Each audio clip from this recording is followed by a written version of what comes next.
Just doing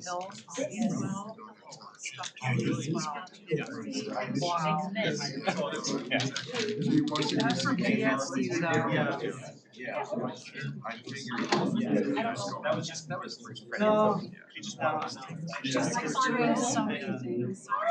Well, I think each one of those school with the number. Yeah,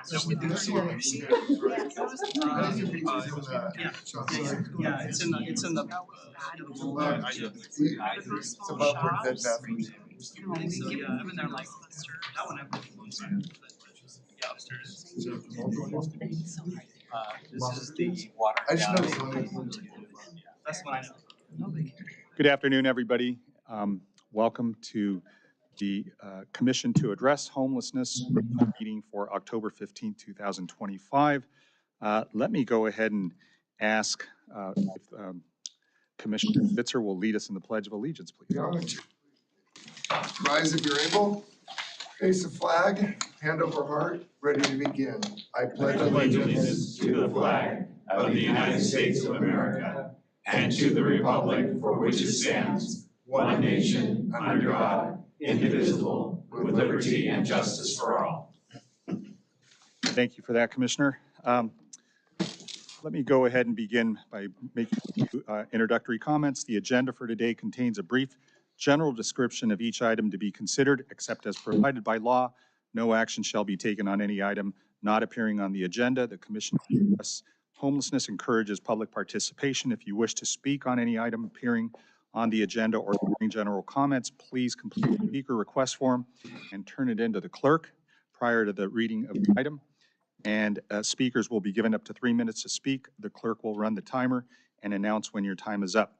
Public comment may also be submitted electronically by emailing response@ocgov.com. And with that, we'll move on to roll.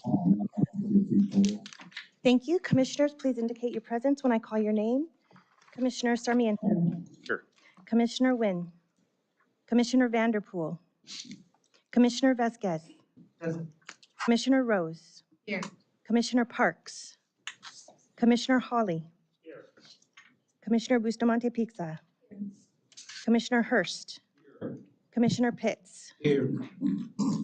Commissioner Cunningham. Here. Commissioner Ivins. Commissioner Spitzer. Commissioner Afable. Commissioner Peineman. Commissioner Bruno Nelson. Commissioner Morse. Thank you, and I'll note for the record that we do have a quorum.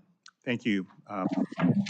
As a housekeeping item, a reminder that the room is hot mic'd for the live stream of the meeting, so those of us, please speak clearly and carefully into the mic so we sure folks that are not joining us here physically will be able to tune in virtually and know who is speaking.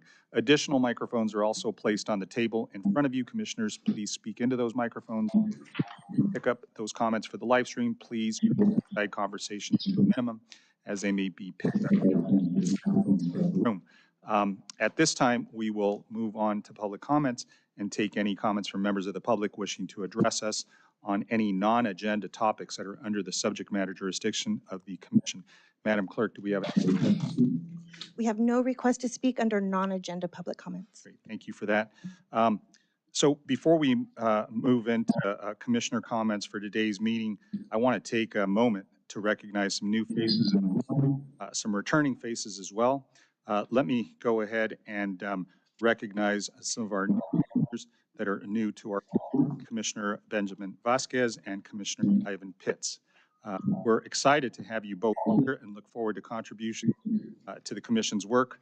We'll share a little bit more about their roles and update in a later part of the meeting. But for now, welcome to the board. I also, personally know both these gentlemen. When I was in Santa Ana as council member and then mayor, I got to know Pastor Pitts and the great work at the Second Baptist Church. So thank you for, giving of your time. Make sure you join us. We know it has a long and storied history, not only in Santa Ana, but in all of Orange County. So it's a pleasure to have you here, and we thank you, Pastor. Would you like to say anything? Just honored to serve. Thank you. Thank you. Welcome. Also, Commissioner Ben Vasquez, who is the Mayor Pro Tem for the city of Santa Ana.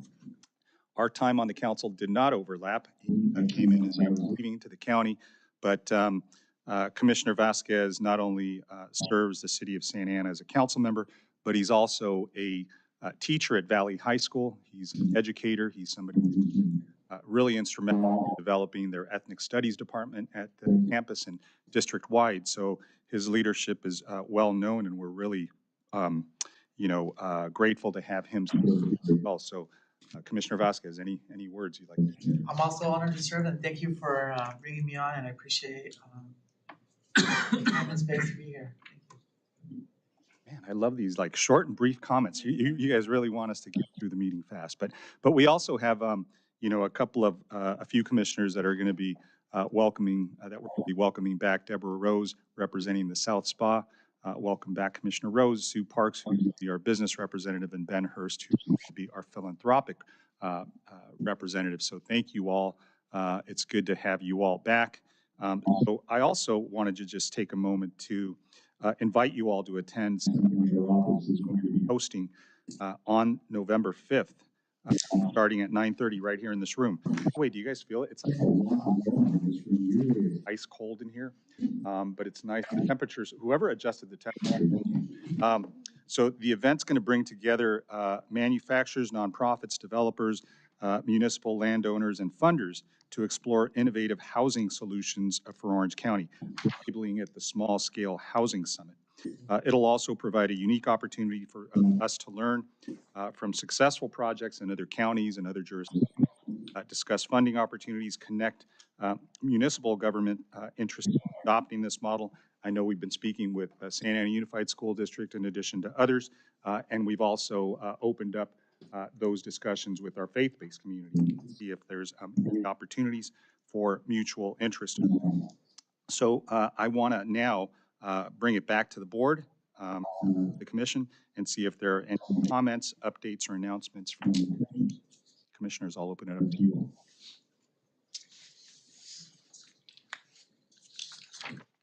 Please. Yes, Commissioner Hurst. I just wanted to note with the changeover in some that will be phasing out calendar-wise, including my great friend, Dr. Rick Afab. I just want to make sure we thank those that have served his 6 years and others. I don't have the list in front of me, but as a note, to make sure that was done. We stand on their shoulders and very appreciative. Thank you, Dr. Rick. Thank you, Commissioner Hurst. I know we have a space reserved for all of you, including probably and everybody else who served. We certainly know that the commission has a legacy of here that has brought us to this point, and we thank them for their service. So we definitely thank you. So let us now move on to discussion items on our. I'll have Madam Clerk, if you'll please read out the first item. Item 1 is the Commission to Address Homelessness update, which includes a membership update and the joint special meeting with the Orange County Continuum of Care Board. And we have no request from the public to speak on this item. Great. So I'll go ahead and turn it over to you. Yeah, good afternoon, everyone. Thanks again for coming to our October 2025 Commission meeting. So as mentioned by the chair, the Board of Supervisors approved the slate of applicants that were recommended to this commission and that this commission recommended up to the board at our last meeting. As you could see here on the slide, that includes Commissioner Rose, as mentioned before, representative, Commissioner Parks for the business representative, and Commissioner Hurst for the philanthropic representative. And we have two new, as mentioned before, Commissioners Pitts and we welcome them to their meeting. With that said, we also want to thank Commissioners Monique Davis and Lisa Kim for their time and contribution to the commission at this time, as they have rolled off and made space for our new commissioner. There we go. All right. So as many of the commissioners attended, we had a joint special meeting at the Orange County Continuum of Care Board and the Commission to Address Homelessness that was held on September 10th. This meeting was focused on the Office of Care Coordination's 2025 survey titled Falling Through the Safety Net, Understanding Individuals' Journeys and Contributing Factors to Homelessness. Having the two groups together and hearing feedback and insight from those members, both groups, was invaluable to our office. And the meeting demonstrated the many different perspectives and interests regarding prevention that this vast group of stakeholders brings to the conversation. Our office is in the process of writing a report, which will include feedback that we received from this meeting. But overall, we continue to hear the importance of helping people avoid homelessness and how that is achieved by having a comprehensive system of care that is able to adapt to the many different needs of each household.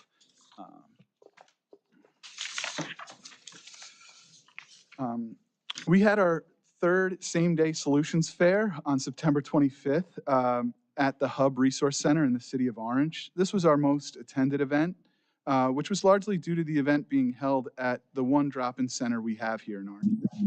The Hub is open 7 days a week and is focused on connecting people experiencing unsheltered homelessness to resources. So having an event like this, like that, is really a great marriage between the two groups.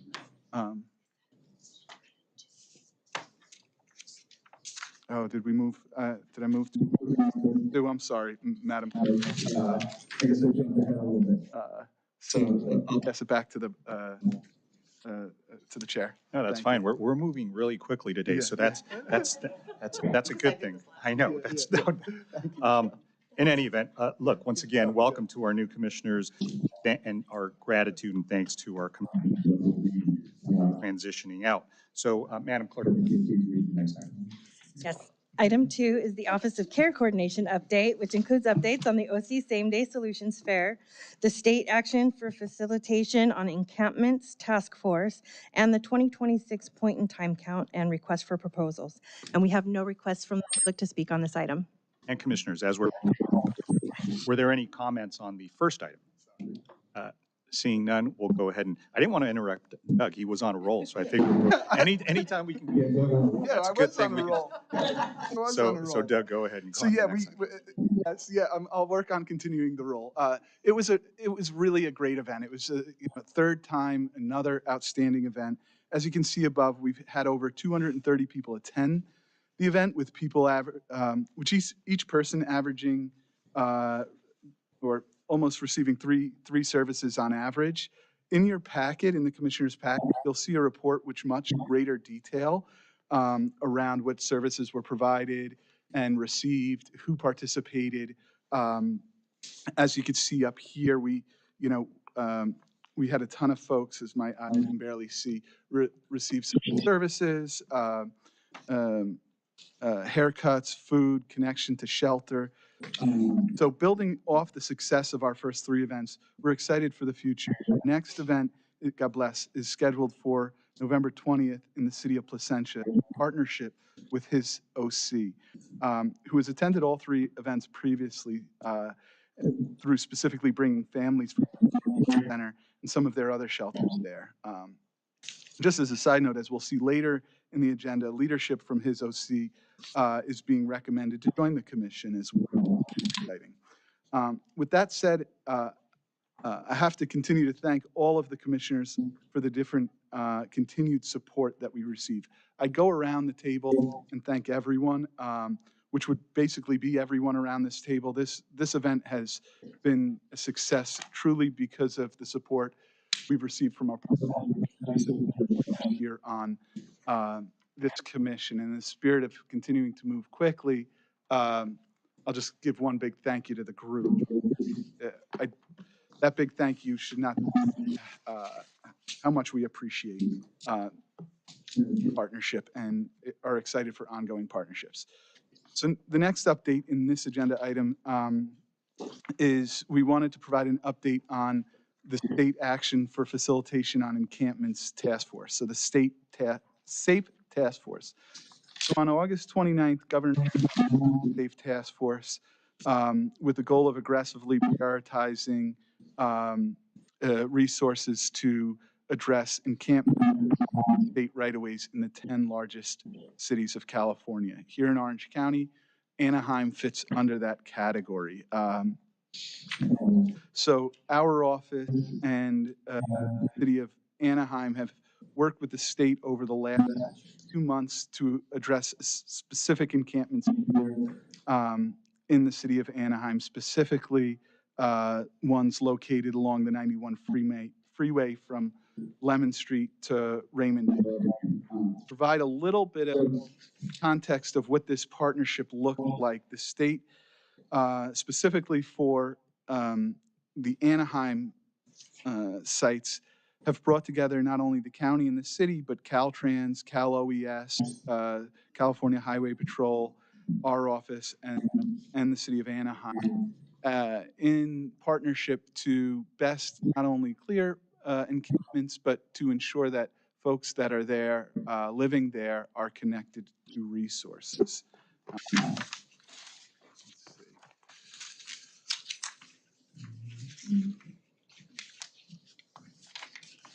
So as of today, seen through those efforts that at that particular site, we've seen 10 encampments identified with only two individuals that were located at those sites during the cleanups. But those folks were connected to a whole host of resources.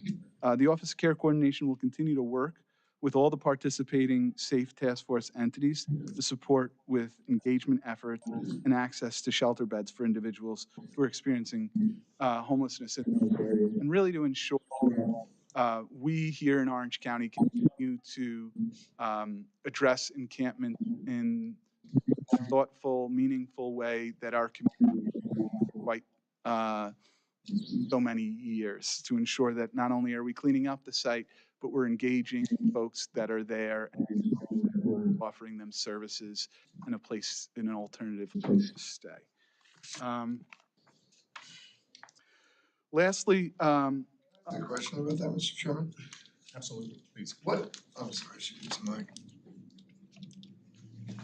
When we do that, what is the legal approach now? Are you working with county council? so this is a state right-of-way property, so that's So who comes in and tells us what we can and cannot do? understanding that comes from the state, and that's why California Highway Patrol is the enforcement group there. But you have excuse me, strike that. You have county agencies assisting there, right? Only the Office of Care Coordination providing outreach and engagement to those individuals. Right. Is that to remove the clearing? Prior to the clearing and leading up to the clearing. So can you describe a little bit our role in that? Yeah, so these sites were identified by the state and specifically by Caltrans. So when they were identified, the state reached out to the city and the county to engage in this process. What happened over the course of, I think, about 2 weeks, we went and engaged folks on that property to, in many cases, in partnership with the state, to inform them of the pending cleanup and offer them services and shelter, hopefully avoid them still being at the location cleanup. So we were not responsible for the enforcement piece. How would you characterize the response? We didn't see a tremendous amount of folks there. I think the 2 folks that we did engage were offer services, but really didn't accept much at the moment. The other thing I'll mention that I think is important to say is that this wasn't the first time we identified this particular site, many sites along the 91 freeway to engage folks. So outreach and engagement, as well as the City of Anaheim's outreach teams, are at these locations for quite some time. So there's been a lot of engagement even before this task force to the individuals in this location. And I think that especially along the stretch, people are used to cleanup happening somewhat regularly. So the folks that are still there are individuals that for quite some time have said, "No, thank you to service." So Doug, what's the rule now on the retention of property?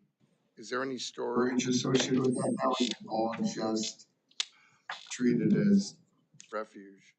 I'd have to lean on my colleague, Karen Patanzas, on the exact, the state has a specific regulations on how long they store property. I don't want to say exactly what that is because I'd have to get back to you. I Was don't there want a to storage misquote. component with this effort?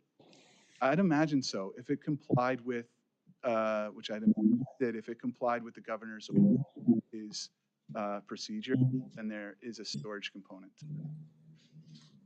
Are we offering Kramer Place? That's Yes, absolutely. adjacent to, really close to Kramer. Yeah, yeah. Ultimately, our interest is to help folks in their homelessness. So whenever we're out there, we're going to be offering our shelter. There's no prerequisite to that. You may be on the right. I didn't know that they were resistant, that particular group. So where are we, I don't want to use fail, I just can't think of a better. Yeah. Where are we not breaking through? I mean, so I didn't directly engage with these folks. What I could say overall is outreach is success. We make placements when people are interested in that interest varies, and sometimes people are their interests differ from what we're looking for. So I know that that's really just sort of a roundabout way of not saying a whole much. I think from our perspective, our focus is continuing to go out there, understanding that people's minds change, their circumstances change, and we want to be out there when they are ready to come indoors. We have, we work with each individual to fit in, but their interests don't always match up with what we have available. So we do our best to make that meet, But that's where persistence comes into play. People, like all of us, our lives change day to day, which impacts our decision. And from an outreach perspective, your responsibility is to be out there ready when the person is interested in coming indoors to make sure you could optimize that opportunity. Do we have room at Kramer right now? How many beds do we have available? We usually have, so Kramer's capacity is 200. We're usually somewhere between like 100 and like 87 to 193 beds occupied on a single day. So we always have some availability there. And in instances like this, we often reserve beds knowing that we're doing an exercise like this. All right, thank you very much. Thank you, Mr. Chairman. Great, thank you, Commissioner. Any other questions on this item before I think Doug is going to move along to the time count and then request for proposal? I guess what I'll say on those questions, I think they're good questions. I think it's important for us to understand the state's trying to make an effort to address these encampments in a way that is assertive. My hope is that they lean into the counties and the cities and ask them where the areas, I guess, of interest would be more. I think we understand those better, and it's a shame that, Commissioner Vanderpool isn't here. I'm sure he would say there are areas, throughout Anaheim as the largest city in the county, and the 10 largest cities in the state. So I know that, there's plenty here throughout the county that we can point to and say there's probably going to be more success in helping break down some of those encampments and support and resources to and that's the one thing I guess I would say maybe we could give some some suggestions on, how these efforts are made, especially as they come into Orange County, where we could provide, even around this table, some really good direction of how and where these things could be implemented more effectively. But, I think that sometimes these blunt force efforts don't always work, because you say you pick 10 cities and you just go from there, not knowing that there are places here in St. Anna. It's not the largest in the county, nor is it one of the 10th largest cities in the state, but there's plenty of problems here. And I think that if we were to rank or prioritize where do we see a lot of activity, one of the jurisdictional problems I see is that when I was mayor here, you have a lot of issues along the regular system, which isn't, a jurisdiction of ours, and it's really tricky to get support there.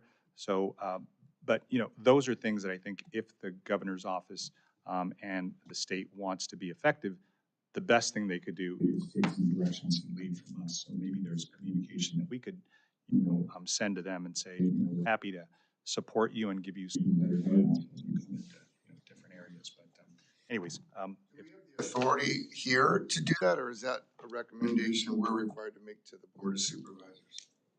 I'd be happy to pen something under the commissions. We have no authority to dictate to them, but these are also suggestive, they're persuasive. I think if they realize that they are receiving written correspondence from a commission that is vested to address homelessness here in the county, I think it does bear some weight, and it gives us some ability to be active. My suggestion, since you said that, is if coordination's always better than unilateral, right? And we should presumptively understand our community better, right? And be able to assist. I mean, kind of the reason we exist, and I think we need to have a bigger voice, is we need to weigh in and let them know we have a resource and we're ready, willing, and able to participate, right? So suggestion, I quite frankly think we really should act on it. I think what we could do, and this is what the commission could do, is have a motion here to direct the chair and our office to work together to send a letter to the state or some type of action up to the state addressing the concerns and stated here, if that's. I think that makes sense. Commissioner Spitzer, do you mind making the motion, and then I'll. Yeah, I'd make a motion consistent with your comments and what Mr. Beck said. I just want to make sure, I don't want to get sideways with your colleagues. Do we see them as a courtesy? Absolutely. Like, how do we make sure the board doesn't, I hate to do something and then the board says, why didn't we know in our jurisdictions, right? Maybe what we could do is we could make this a directive to advise the board that the commission would like the ability, or would want the ability to draft a letter to the governor's office, the SAFE program, to give the direction that we think is again very gentle. I mean, this is a spirit of collaboration and of support. So I don't see it as a real controversial item, but maybe what we could do is maybe your motion could be to bring it to the board and allow them to have us pen a letter. Okay, that would be my motion then. I'll second it. If that is a motion and a second, any commissioners, all those in favor? Aye. Aye. All those opposed? Great. We've got some direction. So All right, there we go. Perfect, thank you. I think that's outstanding. My last update is we have the 2026 point in time count coming right around the corner. And we want to put this event on everyone's radar as a reminder. The point in time count is really a community event. And although our office leads the efforts, so many stakeholders play a big role in this. All 34 cities contribute. CityNet is our lead agency. He takes the project lead. United Way, Hub for Initiative, the COC. I mean, this is technically a COC exercise. So as I mentioned, CityNet continues to be our program lead, project lead for the point in time count. And many of you have probably already heard, or your staffs have heard from them, reaching out for preparation of this. Others will be hearing shortly, potentially, and we just really appreciate the partnership and assistance to continue. Now, most importantly, I just mentioned, such a big effort that goes, it's really a 7 to 8 month effort to lead up to the event to make it happen. What we're looking at for the unsheltered count this year, every other year when we conduct it is that last week in January. So please mark your calendars for Tuesday, January 27th. We'll be in the Central Spa. As a reminder, for the unsheltered count, we go out the early morning and the late evening. Wednesday will be the North Spa, and Thursday will be the South Spa. All three of those days look for significant volunteer involvement. So you can see the website. It's the same website we use every year, everyonecountoc.org. This is sort of the start of our flooding you with requests and interests to participate. It's going to be such an important event for, as all of you know. And then lastly, we just want to continue to make this commission aware of the different activities that happen in our office, specifically when we have important requests for proposals. So our office recently closed the application windows for two really important solicitations. One, which is service coordination, permanent housing delivery, and prevention and shelter diversion RFP, that will really help fund 3 separate types of programming. It's one of the ways the COC and the county are leveraging their state HAP dollars to ensure that our community is doing our best to address homelessness. And then the other RFP that recently closed, or the solicitation that recently closed, was for our county emergency shelter operations and services, both at Bridges and Yale. We continue to bring updates out the next couple of meetings on progress. It's important that this group and the community know exactly the different services that are rolling out, and we're excited about some of these exercises. And with that, I'll pass it back to the chair. Thanks, Doug. Let me bring it back to the commission, if there's any member to make a comment or have a question on this item. Several items. What I did want to mention is when I was introducing our new commission colleague, Commissioner Pitts, Second Baptist, I believe, hosted one of these same day, first one. Extremely successful. I know at the last one, there were a lot of participants, I think 236 unduplicated, 664 total services provided, 310 services by the hub. And the next event, obviously, as we mentioned, will be on November 20th in Placentia. But I did want to mention, at these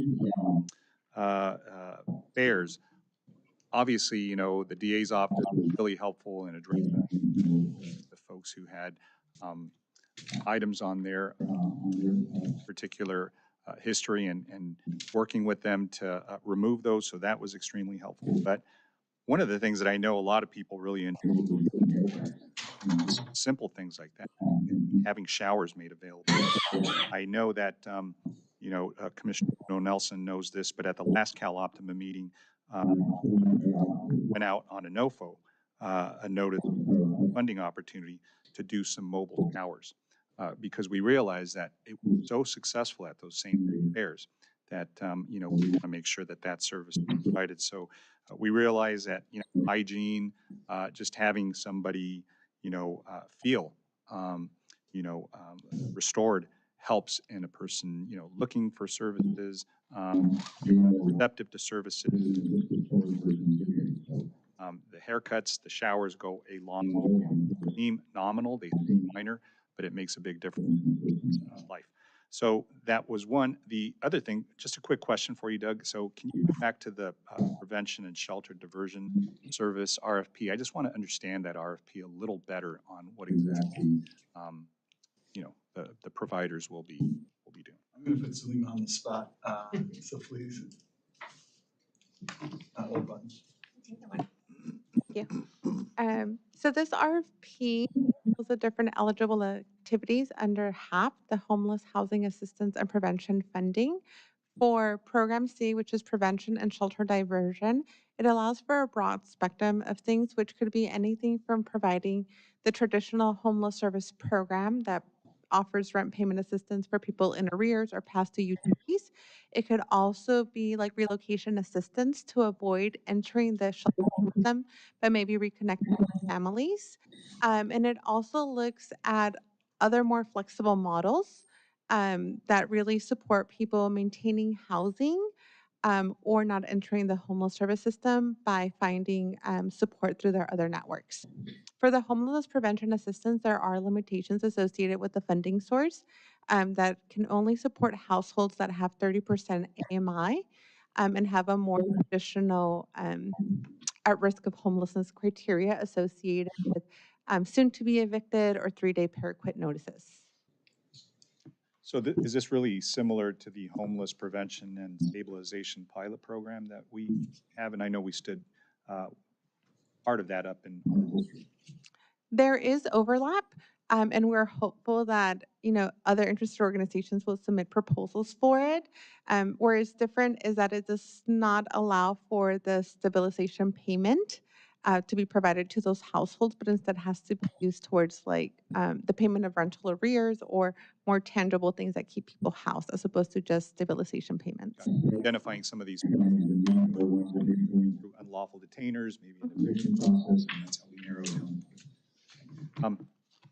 Any other questions from commissioners? Yes. Yes, Commissioner Vasquez. When we have these fairs, and I was talking to Commissioner Pitts beforehand, it would be great to have conversations with the school district because there's McKinney-Vento children. And I know in Santa Ana, last year we had 6,000 students who were McKinney-Vento. That means they were just on the blink of being homeless. Could be homeless, living in a car, in a garage, sharing a room, or in a motel. At my school, we're 30% McKinney-Vento. So it's really high. It's one in every 3 kids are McKinney-Vento. So we could reach out for services to the schools and throughout the county. And then I'm sure Santa Ana has one person directed to service those kids. I'm not sure if all the school districts have, but it would be great if we can reach out to all the local school districts when we have any kind of services going out and make sure they're a partner within us at the Department of Ed, the Orange County Department of Ed, to we have those numbers as well and be able to reach out for us in those instances. It's really great suggestion. I think that, maybe for the November 20th event that we have in Placentia, I think, is it Placentia, Yorba Linda? Right, I'm not sure exactly who governs over there, who has jurisdiction over there. So maybe we can do a reach. Yeah, well, I really like the idea, especially based on some of the families that we saw come through our previous events. We will make sure that we reach out to the school district, specifically McKinney, as a targeted outreach to see if this is beneficial and get good participation there. So thank you. Great. Madam Clerk, if you'll please read the next item. Item 3 is the Commissioner Spotlight with a presentation by Commissioner Robert Morse of the Continuum of Care Board Representative.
His real name is Robert Morse, but he's known to most people as Santa Bob, a man with a mission and a deep belief that everyone deserves dignity. When I was homeless, I spent a lot of time traveling on buses, and instead of calling me the OG for the old guy, looked at me and said, "Hey, Santa," and asked me a question. My friends heard that, and it's stuck ever since. What happens when everything you've worked for disappears overnight?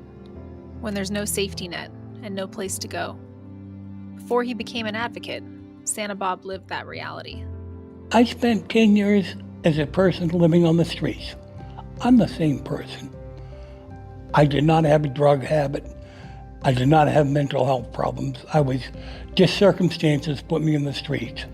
The place where I was working went out of business with a 3 days notice. I was living week to week, and that was it. Didn't have the money to pay more rent. What started as survival became a calling. Santa Bob didn't just rebuild his life, he's helping rebuild the system. The reason I'm doing this work is I lived it. And to me, I left my family out there still in the streets. I'm trying to get the rest of my family. This was not my life plan to do this. Way back when I was on just running the storage facility for the homeless in Costa Mesa. That's where I expected to stay. It's not evidently what God had planned for me. Santa Bob sits on as many boards and committees as some elected officials, bringing the voice of lived experience into rooms where it's long been missing. I actually had to put him in a note for all the ones I'm on. Okay. We are on, of course, the Commission to Address Homelessness. I'm on the Continuum of Care Board, chair of the Lived Experience Advisory Committee. I'm on the PPS Committee. I'm a member of the National Health Care for the Homeless Council, sitting on their National Citizens Advisory Board. That is their equivalent of Lived Experience Advisory. What else? I'm on the Costa Mesa Street Medicine Steering Committee, Life on the Streets Ministry, and just because I'm an e-bike rider, I'm on the City of Costa Mesa's Active Transportation Committee. My experience on these commissions, committees, and boards just keeps on driving me to do more. People with lived experience are the only ones who really understand the situation you're trying to help. Santa Bob deepens his advocacy by staying committed to the people who need him the most. Life on the Streets Ministry, Saturday morning, we host close to 100 homeless people. So I am weekly in contact with the homeless. Some of them I've known for 13 years, others I've known for 13 minutes. You can see the change in the people. Doesn't happen often enough, but somebody that I've known for years, seen their struggle, seeing them within days of death, all of a sudden, they've turned the corner.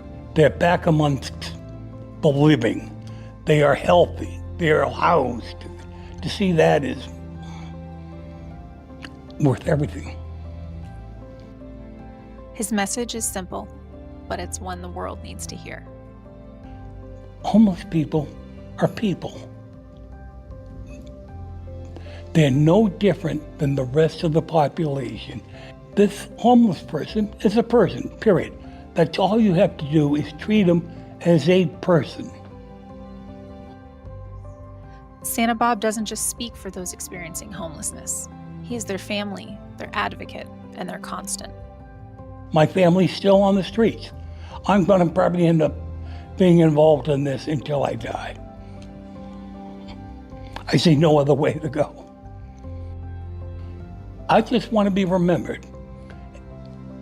If the whole world knows Santa Bob, I'm happy. They know what I was doing.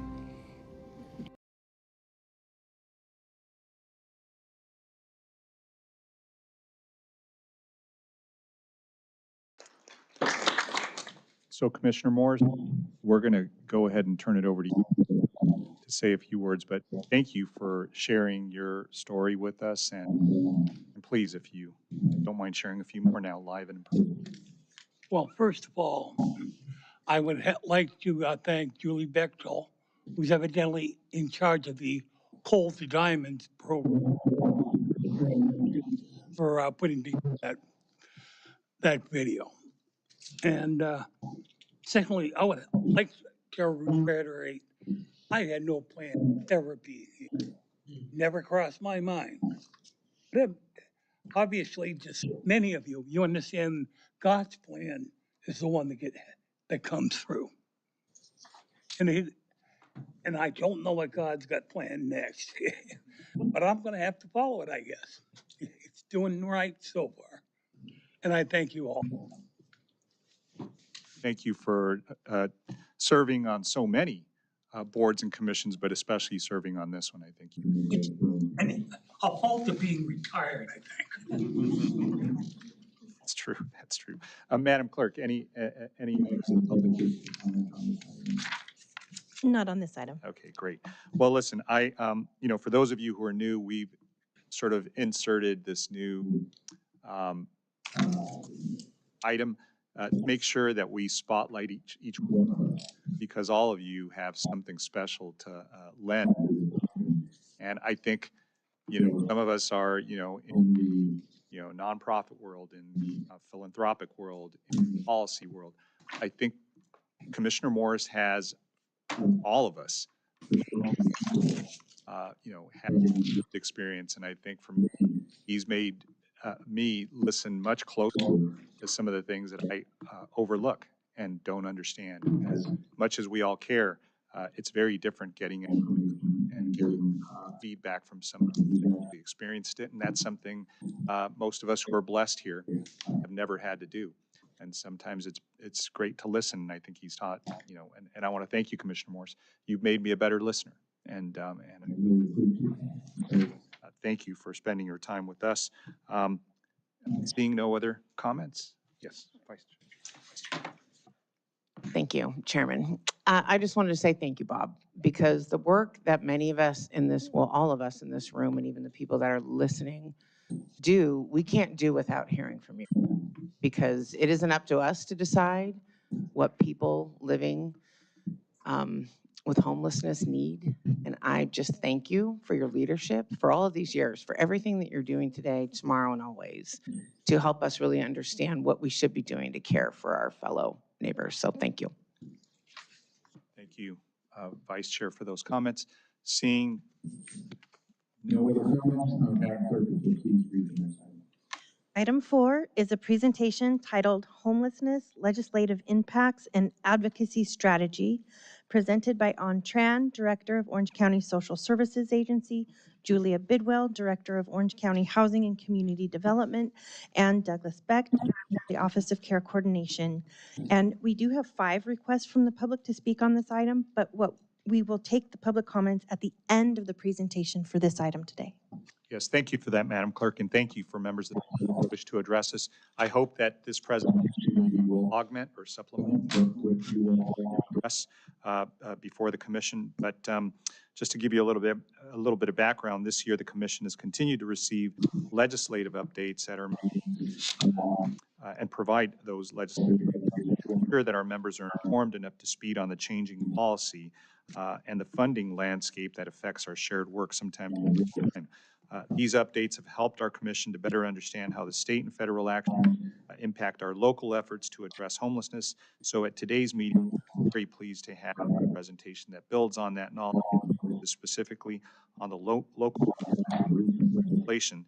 And so with that, I'll pass it over to Doug so he can get us started with the presentation. Yeah, thank you, Mr. Chairman. Before I hand it over to An and Julie to present, I wanted to open the item by thanking many of the commissioners who met with me in our office to discuss the impacts or potential impacts they are seeing in their work as it relates to not only HR 1, the Ending Crime and Streets Executive Order, and the proposed federal budget appropriation bills.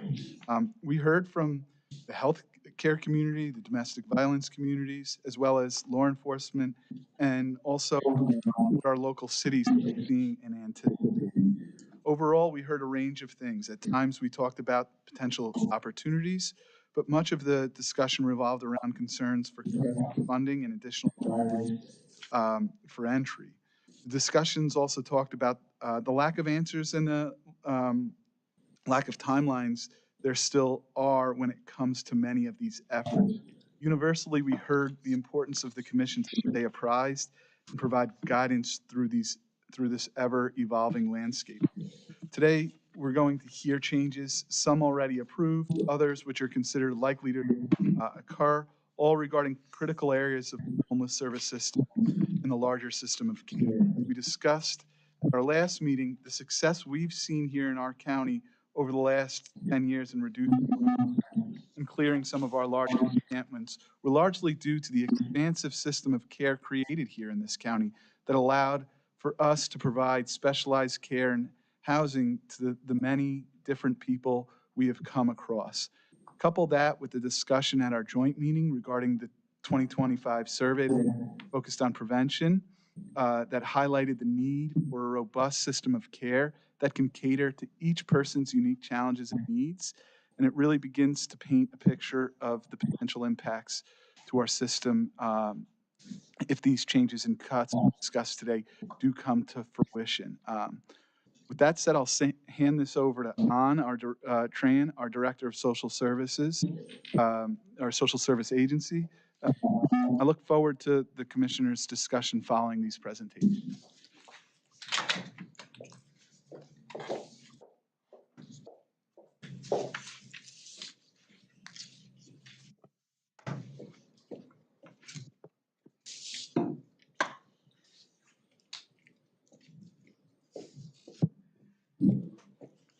Good afternoon, Commissioners. Thank you so much for having me here today to briefly talk about some of the impacts that we're going to see within the next couple of years, primarily as a result of HR 1. What we do know is that there will be additional barriers and accessibility issues to two major programs that are within the system of care. And those two programs that I'm going to talk about are Medi-Cal, or the Medicaid program, and the SNAP program, or CalFresh program.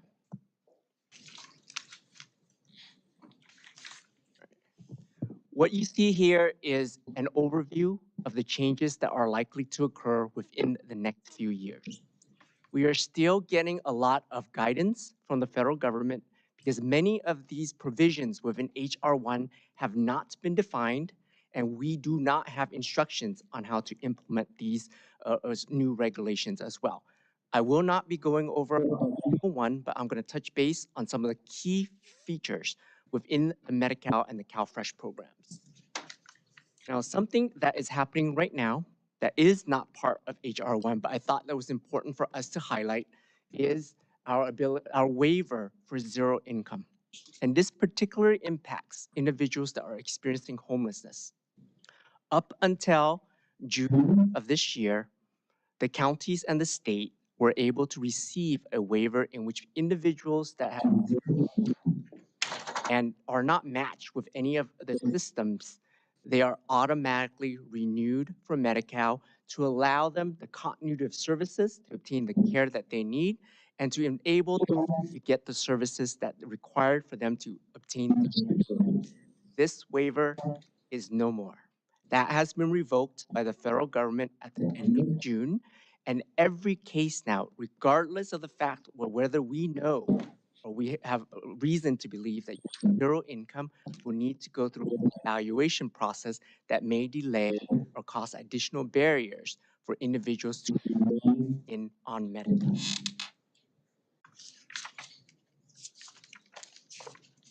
One of the most significant change within the Medi-Cal program as a result of HR 1 is the requirement to participate in activities as a condition of Medi-Cal eligibility. This has never been done. This is something new, and this is something that is a result of HR 1.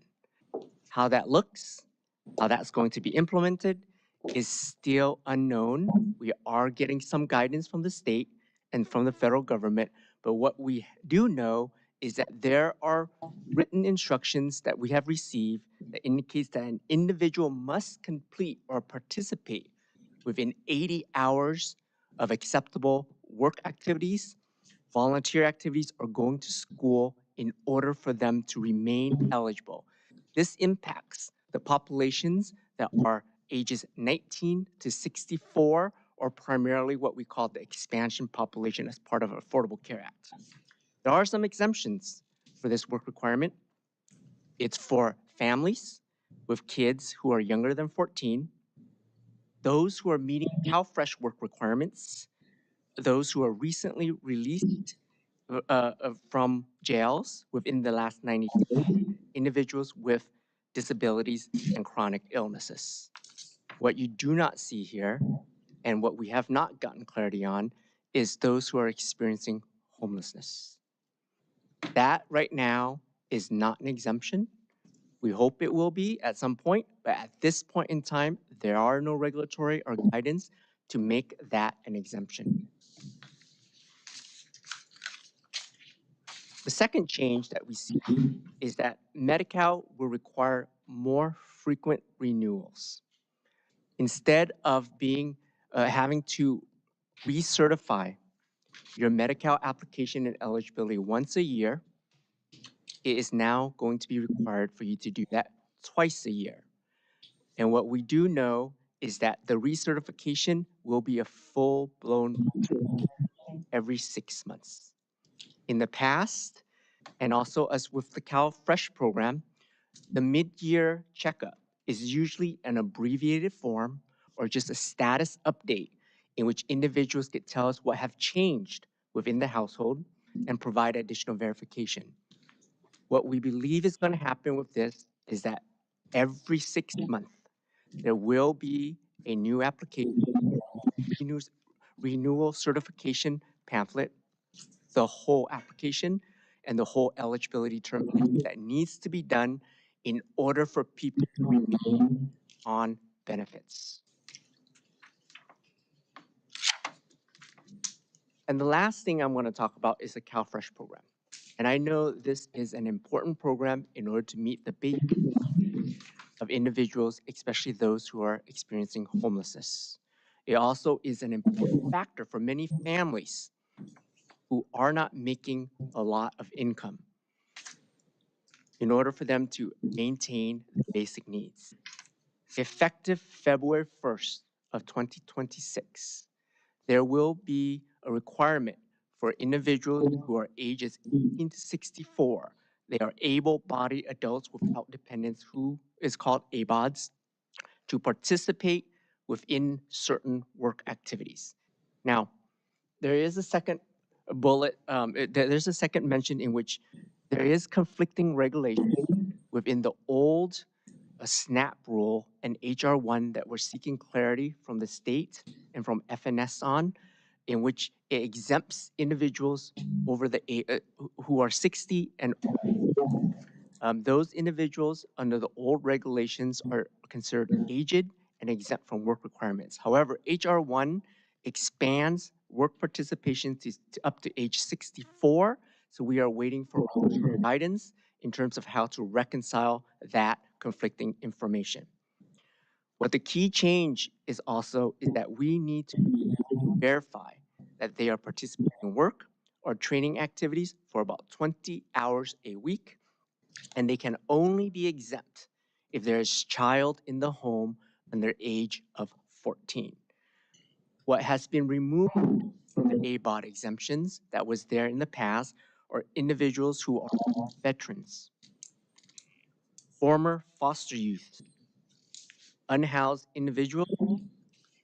Those in the past have been able to receive an exemption from work requirements, but that has been removed as part of HR 1. So individuals who are coming to us who are experiencing homelessness, they will need to show proof or participate in activity of some type in order for them to qualify for both CalFresh and for Medi-Cal services. That is going to be a change, and that is going to be a barrier in which the counties and a lot of the system of care will have to address. Now, something that isn't on any slides as here is also the financial shifts that are coming to the counties from the federal government. It will play an indirect role on our ability to serve. It is going to be a huge financial shift in which the federal government will pay less for the administration of the programs, as well as some of the assistance costs for the programs, shifting that onto the state and the federal government. In Orange County alone, we expect that shift, once fully implemented, to be roughly about $40 million in net county costs. And to put that in perspective, my entire department has about $100 million in net county costs right now to implement $1.2 billion of operational expense assistance budget. So roughly 40% of my budget will now go into the new cost in order to support these programs. And what that means is that our ability to respond quicker will be diminished, our ability to perform outreach will be diminished, and our ability to provide coordinated care and enhance the system of care will also be impacted by our inability to hire staff and retain staff in order for us to perform some of these responsibilities. So with that, I am available for questions. Let me bring it, well, that sobering news, let me bring it back to the commission. Yes, Commissioner Bustamante Pizza. Thank you. So I just want to make sure that I'm understanding what you're saying. So verifications every 6 months, but your department is going to receive less funding from the federal government to be able to do these added requirements on eligible people. There is no provision or no funding identified for the administration of the work. So we are doing twice the work in terms of the redetermination, but there is no indication from the feds or the state that additional funding will be provided in order for us to absorb that workload. Thank you for clarifying. Can I ask a question of Peter DeMarco and not on? On this item? Yes. Sure, Peter, is he here? He was. Oh, I think he knew you were gonna ask him. He was sitting right there. I didn't go. Okay, no, Ask it to On. yeah, that's fine. In your circle of colleagues across the country, I don't want a cynical response. If there's not a legitimate, like, I'm asking, I'm trying to understand, what is the public policy goals, at least purported or stated? Like, is this, I know there's a political answer. I'm not asking for that. Is there something I'm missing that is the reason behind this, other than just cost savings? Was there some purported efficiency argument? It's going to be hard for me not to express my opinions, Commissioner, but the public policy goal is effectively, my point of view, is reducing the federal budget. Okay, so and all finances from the Fed side, and they're just gonna do what the state does to us, always push it down and make us do more with less. Yes, the cost shift to the state relieves the federal burden on the federal government. Additionally, in order to reduce the size and the scope of assistance program, you need to get people off the rolls. That is, again, a lot of what we see with the Congressional Budget Office estimate is that a significant amount of individuals will no longer receive public assistance because of these additional rules and these additional barriers. So, Michelle left too? Has CEO responded to this at all? Not yet. We have these 3 presentations. Our offices have been working closely together with Peter, with our pledge team, to, this is all happening in real time to best understand what the approach should be to educate our board. Peter's coming back in the room. But there's been several meetings at the county, at the executive level, talk about and plans to meet on what are the next steps around Are advocacy. those of you in the nonprofit private sector, have you been briefed about this, and have you thought about how you're gonna react to this? In the private not-for-profit health. Use your mic.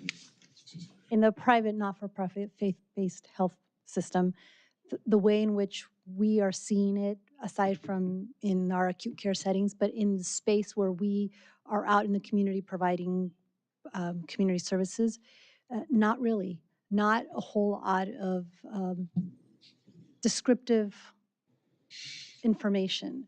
But what we do know is that one way or another, the community knows that these things are happening. And so the way we see it is less people, more fear, less accessing things, services and resources that are currently still available, because it just incites fear in our communities, regardless of what areas we're in. And we're in all of Orange County. And when's the implementation? The implementation is through multiple years. It depends on what you're talking about. For example, the CalFresh work requirements, it's February 1st officially. And for certain other changes within Cal, it is going to come into effect January 2027.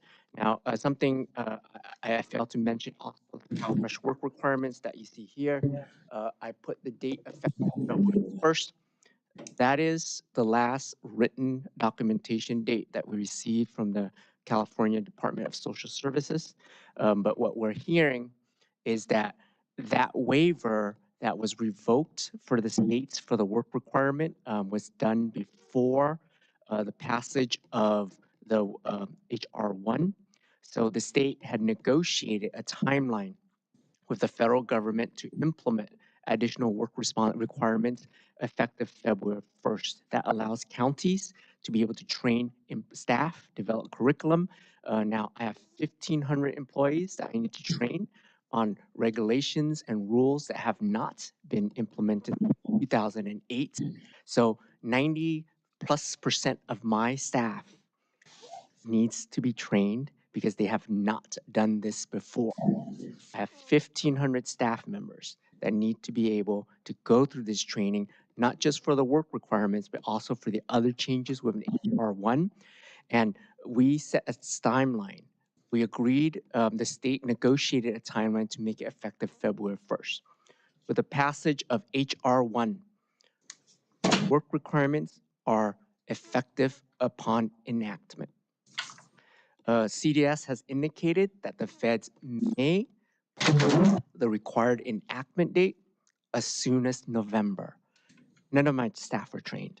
We've already developed curriculum and we are planning on rolling it out within the next couple months. So we are again waiting for guidance from the state and from the federal government to see when that actual implementation is going to be.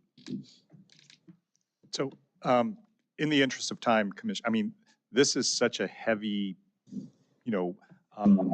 complex, item. It could take up the entire commission 2 hours and more.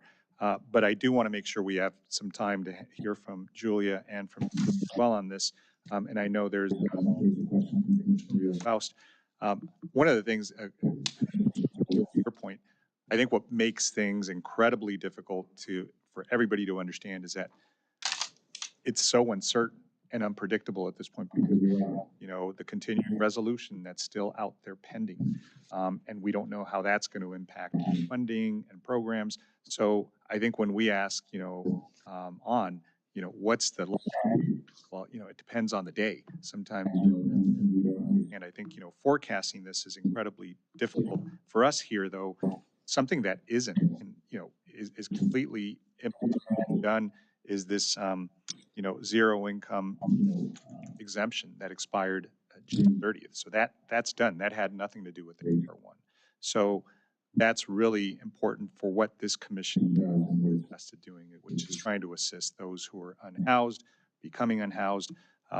So that is something that we're dealing with.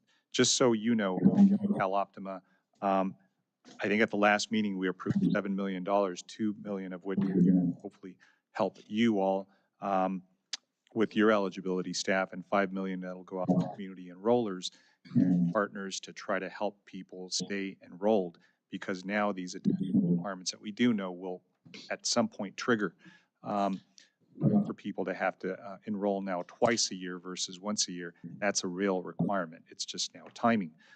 But aside from that, I think everything else is kind of fluid, which is difficult for us to, I think, even respond to. But Commissioner Rios-Faust, I know you had a question. I could hold till the end of the presentation. And by the way, Peter DeMarco just stepped into the room. Peter, you were called on, but On took it for you. He's Better job. Any additional questions on Tran? So Julia, if you don't mind. Oh, Director Morse. I just want to point out that work requirements for people 60 years of age is almost ridiculous. A person that age trying to find a job will find it most difficult.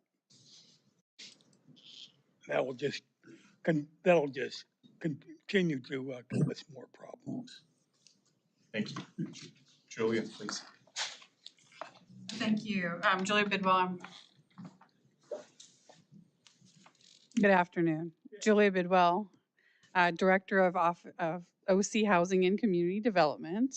Thank you for the opportunity to give you an update on the Emergency Housing Voucher Program. There is a lot going on at the federal government in HR 1 and other areas. We have no implementation guidance from the Department of Housing and Urban Development. But where we do have guidance is on the Emergency Housing Voucher Program. I was here last month and rang a bell pretty hard on that this program in the federal guidance was sunsetting on the emergency housing. We had anticipated having funding through 2035, and we received our last allocation of funding, which would have lasted through 2026. But I'm here to provide you a strategic plan to preserve housing for vulnerable families, and a plan that upholds the commitment to the housing choice waiting list. So this is the plan that we have proposed. But let me share with you the challenge. There are 489 emergency housing voucher families at risk of losing housing. This includes survivors of domestic violence, human trafficking, people with disabilities, and nearly 14,000 families are on OCHA's Housing Choice Voucher waiting list. 2,000 of those have been waiting since 2012. And there's a limited funding that restricts full transition of EHV families collections. So we looked at that, and we're looking at key actions that we can take to preserve the housing for these individuals. We have updated our administrative plan to allow EHV families onto the Housing Choice Voucher waiting list. Right now, the administrative plan is out for public review, provided the links, and it will be going to the Board of Supervisors for approval on November 18, 2025. This would allow the transfer by December 2025 of 100 of those EHV households to the Housing Choice Voucher Program, and then a gradual transition of the remaining EHV households through July 2028. You may ask why just 100 and not all 400 households immediately. That's because we want to balance this with actually serving those individuals on the Housing Voucher waiting list, some who have been waiting since 2012. So we believe that this plan has strategic alignment, system-wide benefits. It prevents returns to homelessness. It maintains support for special purpose vouchers.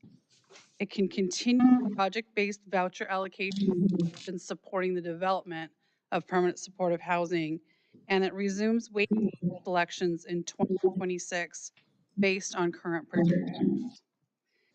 So in conclusion, we believe our plan is equity focused and a fiscally responsible one.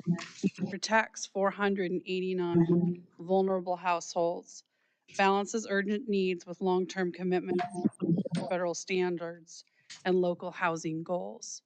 I think the first priority in all of this is to terminate someone's housing. With that goal in mind, or our second goal, which is to pull from the housing choice list and issue project-based vouchers. But many have given several analogies. I use the first ant to the picnic.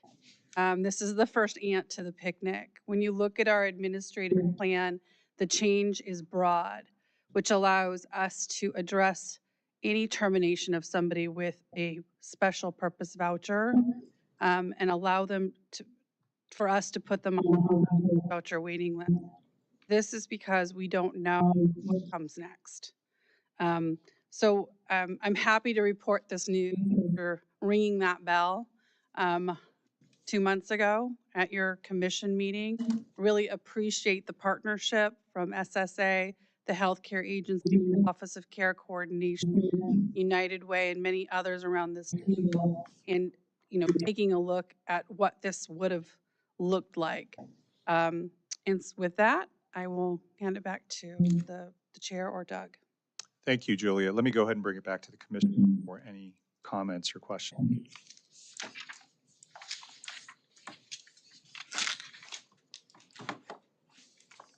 Seeing none, I think you answered every question and every comment, but thank you for the hard work. I know that it's incredibly difficult to balance really precious, scarce resources and doing it fairly. And you're right, those 409 families that depend on this and but for these vouchers, would have a very difficult time. So.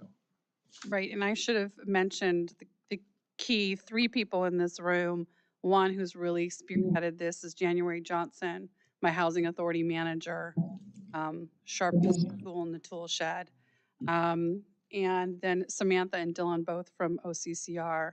This takes a team effort, and January is really the one that has kept the housing authority out of the shortfall. If you have a shortfall, you cannot take advantage of housing choice voucher waiting. So kudos to January for putting us in a position. Well, thank you and all your team that did this, difficult work. And it'll be coming to the Board of Supervisors in November, you said, correct? Could I ask? Yes, Commissioner Hurst, please. Thank you for that presentation. Could you just clarify for me, I don't mean to be ignorant. It sounds like you're in the moment pleased that you've averted a real catastrophe. That's what I'm hearing. The numbers don't make sense to me. 400 and some in trouble, 100 found a path for. Can you explain briefly why this is going to work for you? I don't understand it. We have been utilizing the funding that's been allocated to us. And what I mean is we have no spending. We actually shut down pulling from our waiting 3 years ago. So we're here at an opportunity and a moment where we've in our means. We stopped pulling from the waiting list. And we can absorb with the funding that we have, and quite frankly, some of the slots that have been left open. Easiest way to say it. Hopefully January is nodding in the background. So the 100 out of the 489 is just an immediate response to be able to then more slowly take those goals and take that funding out to 2028. Whereas we would have only had 2026, but now we've served 100. Now we take the three. What that does is then doesn't overwhelm the housing choice voucher waiting list with these people being absorbed, and allows us to take our and allocate, you know, one to the voucher waiting list, one to an EHV voucher holder.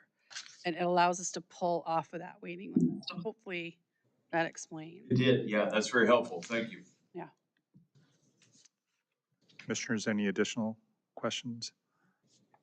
You know, could you tell us, Julia, do you know what the other housing authorities, how they're managing this? Yeah, if we just had a continuum of care housing opportunities meeting, I believe 2 of them are looking to absorb, and 1 is still looking at whether they can do that or if they can come out of shortfall.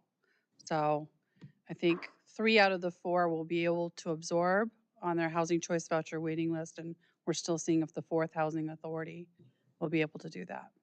Thank you for the hard work. Thank you for the update. Doug, go ahead. Yeah, so this is a great solution. We're really, you know, I think we're incredibly lucky, and Julia said it, and I think it's worth stating again. We were able to absorb this because the housing authority was strategic and thoughtful, not just over the last couple, but over the last several years. And we're lucky to have really seasoned leadership that's able to come up with a solution that not only addresses the problem, but allows us to achieve some of the other goals. And what I mean by that is both positive and negative. At the end of the day, our community or our housing authority is losing 400. No ifs, ands, or buts about this. This is a great solution for people in the emergency housing voucher units. And those folks should be our priority. But on a system-wide level, they are essentially,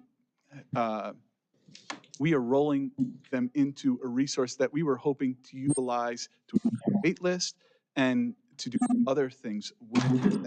And this is the first ant to the party. This is the first place, and we'll see later in a moment, where we are seeing cuts, and we are thinking about solutions that include absorbing into our larger system. But at one point or another, you know, my overall fear is and to Julia's point and to the chair's question, Julia's presenting on OSHA, which is the largest housing authority here in Orange County, but there are 3 other housing authorities.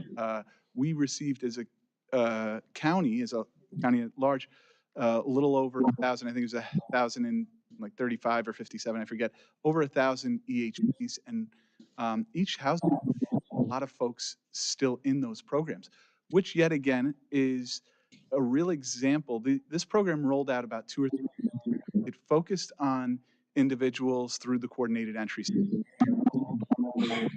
And we were able to provide supportive services to those individuals for up to a year. But after that, they've been on their own other than this rental assistance. And here at OSHA,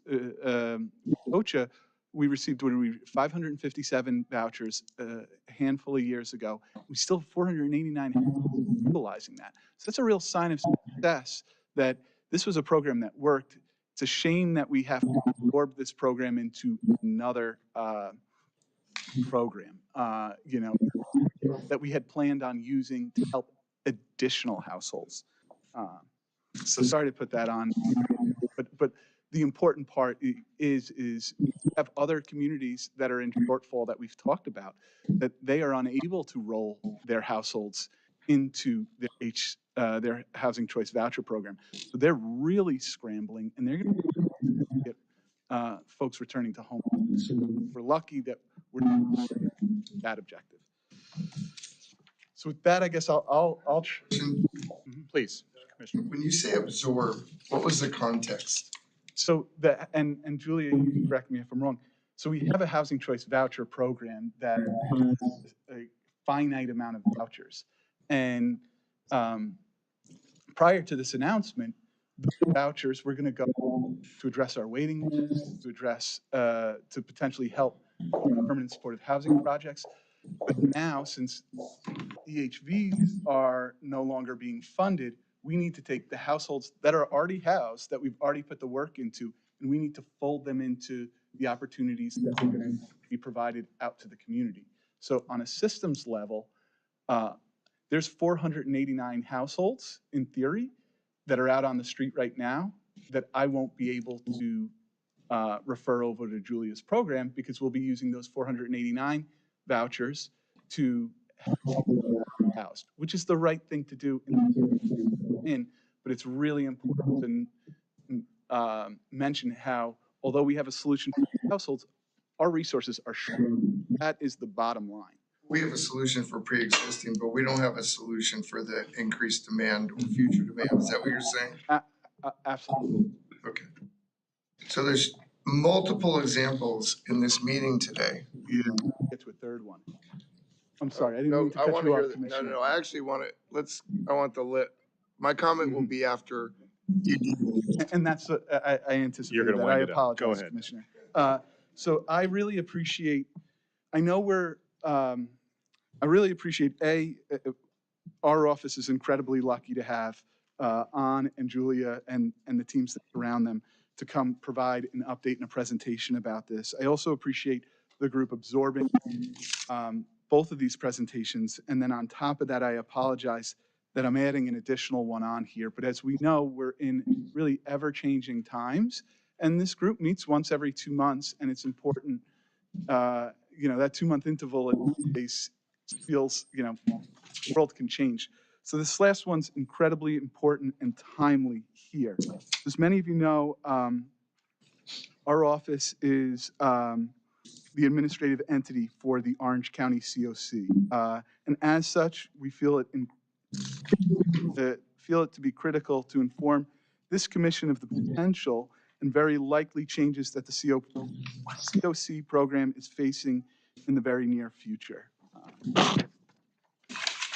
The COC program was established by HUD through the HERTH Act of 2009, and HUD utilizes the COC to fund efforts to address homelessness at a local level. They provide funding to local organizations, local and national competitive process each year. Essentially, nonprofits and government programs that are funded by HUD program are required to reapply for funding each year. And through that application process, new programs / organizations can also seek additional funding. We'll get into specific numbers later, but last year, the Orange County COC received combined $33.2 million of funding through our COC. That award has grown throughout the years, with our COC performing well, providing us with the ability to get more programs funded and more funding to the programs that are already existing and who are seeking renewal. And this annual application process is called the first change. I'm going to jump a little bit. I'm clearly bringing this to you because we're seeing changes. So the first change we started to see was during the grant agreement process for last year's, which does include the county, who received funding through the 2024. HUD required through that grant process specific language in the agreement that included recipients are not allowed to fund or promote gender ideology. A lot of the things that we've heard overall before, but it's coming to fruition here. Recipient does not operate any program, violates any federal discrimination, fraud and abuse and whistleblower protections. Recipients will not use funds to fund or promote elective abortions. And no state of unit of local government that receives funding may use it to subsidize or promote illegal immigration. I say all of this because we're starting to see the language and the intention of a lot of these agreements start to reflect what we're hearing from the administration. So before I go further in the changes, it's important to provide a breakdown of what that $33.2 $8.2 million. As you can see up here on the screen, designated in green, 80% of our funding goes strictly to support permanent housing solutions. 77%, most of it, 77% of our award goes towards permanent supportive housing projects, with additional 3% going towards rapid programs. Additionally, that blue slice that represents programs that are joint transitional housing projects. I know I'm getting technical here, but roll with me for a second. HUD considers half of that permanent housing as well, funding towards permanent housing, 4.5%. So adding the 77%, the 3%, and the 4.5%, our $33 million, that almost 85% of our $33 million goes towards programs that help people get housing and keep them in permanent housing. And that 85% hits basically the national average. Last but not, but important to point out, is that purple slices, which help fund critical administrative work. So just a reminder, group, that funding helps us run our coordinated entry system, IS, our database, as well as efforts like the point in time count and other administrative work that the COC undertakes is required to do. This slide breaks down the important, the information from the previous slide a little deeper. Worth noting is the number of households these programs serve. As you can see here, this funding houses 1,124 households in permanent supportive housing, and an additional 35 households through regular. Doing some sort of quick and dirty math for the permanent supportive housing, the 26, when you break down the 26 million that goes towards those 1,100 households, really we're funding households at about $2,000 a month to get in and stay in permanent supportive housing, which is, I think, a sign of how effective the process is. Additionally, what I'd like to mention is that over 450 of those 124 households are assisted through our housing authority. And I'll get to why that's important in a minute as well. So that's where we're currently at. These funds really help our homelessness for so many households. Now I'm going to go and pivot to the potential changes here. So on the 3rd of July, HUD sent communication via mailing list announcing the intention to publish a no fault 5. Why that's important is that in 2024, Congress passed for the first time that we'd only have to do the application process once every 2 years instead of once a year, which one would imagine it was warmly welcomed and requires a gigantic amount of administrative work. So seeing that we were going to have to do the application this year, disappointing to say the least, but that's not exactly why I'm presenting it. On the 29th of September, Politico reported major changes to the 2025 COC no vote. That application has not dropped yet, so that's why we're referencing the Politico article that was corroborated by HUD. And some of the changes we're seeing here, and I think the most important ones, are a couple of things. It's being reported that there's going to be a reduction in the overall budget from $3.3 million to 1.1. So that's a 66% cut there. Billy, I meant Billy with a B. I'm sorry. Yes, thank you, Commissioner. Yeah. Couple of zeros, and then arguably most importantly, and why I spent so much time talking about that 85% is that HUD intends to cap the total amount of funding that each COC can use for permanent housing and for permanent housing, which includes supportive housing and rapid rehousing, to 30% of. So we're adding 5%, And we're going to be looking at capping that potentially at 30%. It's also worth noting that although we apply each year, we apply to get additional funding. There are households that are housed in these programs that rely on this funding to stay housed. It's not like a cut of this funding will just mean we won't be able to help as many people. No, this means that we will stop helping people stay housed that are currently housed. There's also language in here about anti-DEI criteria, and then a real deviation from evidence-based practice, or I like to call things we've done. So as we wait for the NOFO to drop and see the changes on the previous slides, we also consider some of the language and proposed changes from other sources, which we think will continue to help us understand what to expect.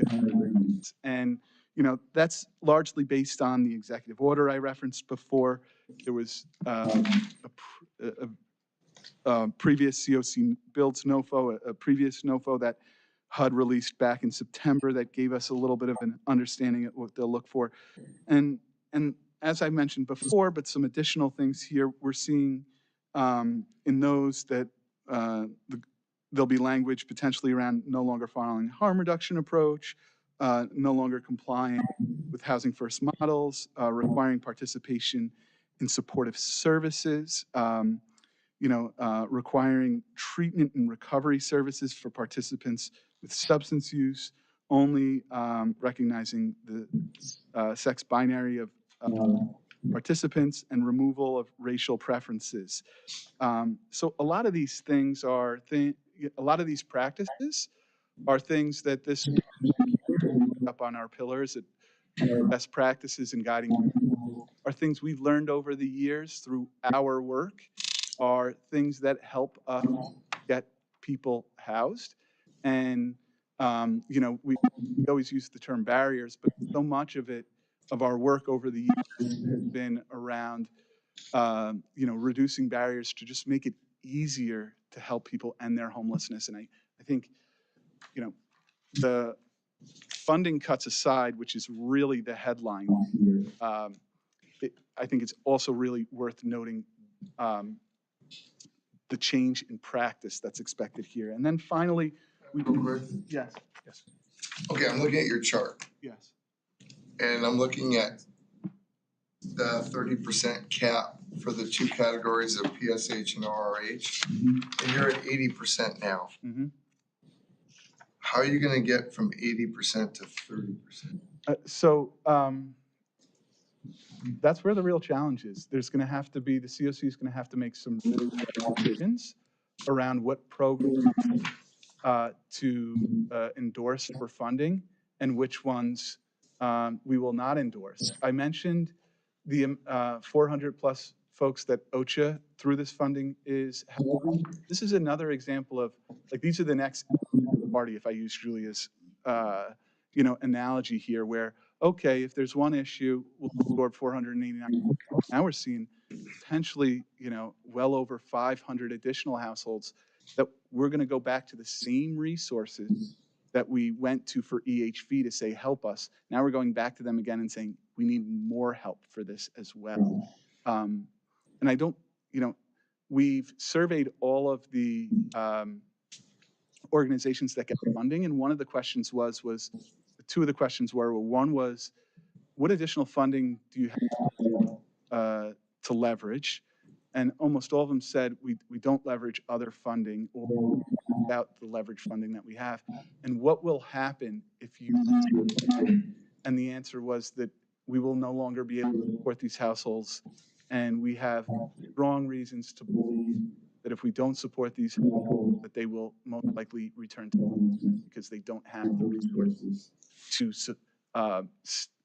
pay for the rent and the unit that they're currently in, of their disabilities, their age,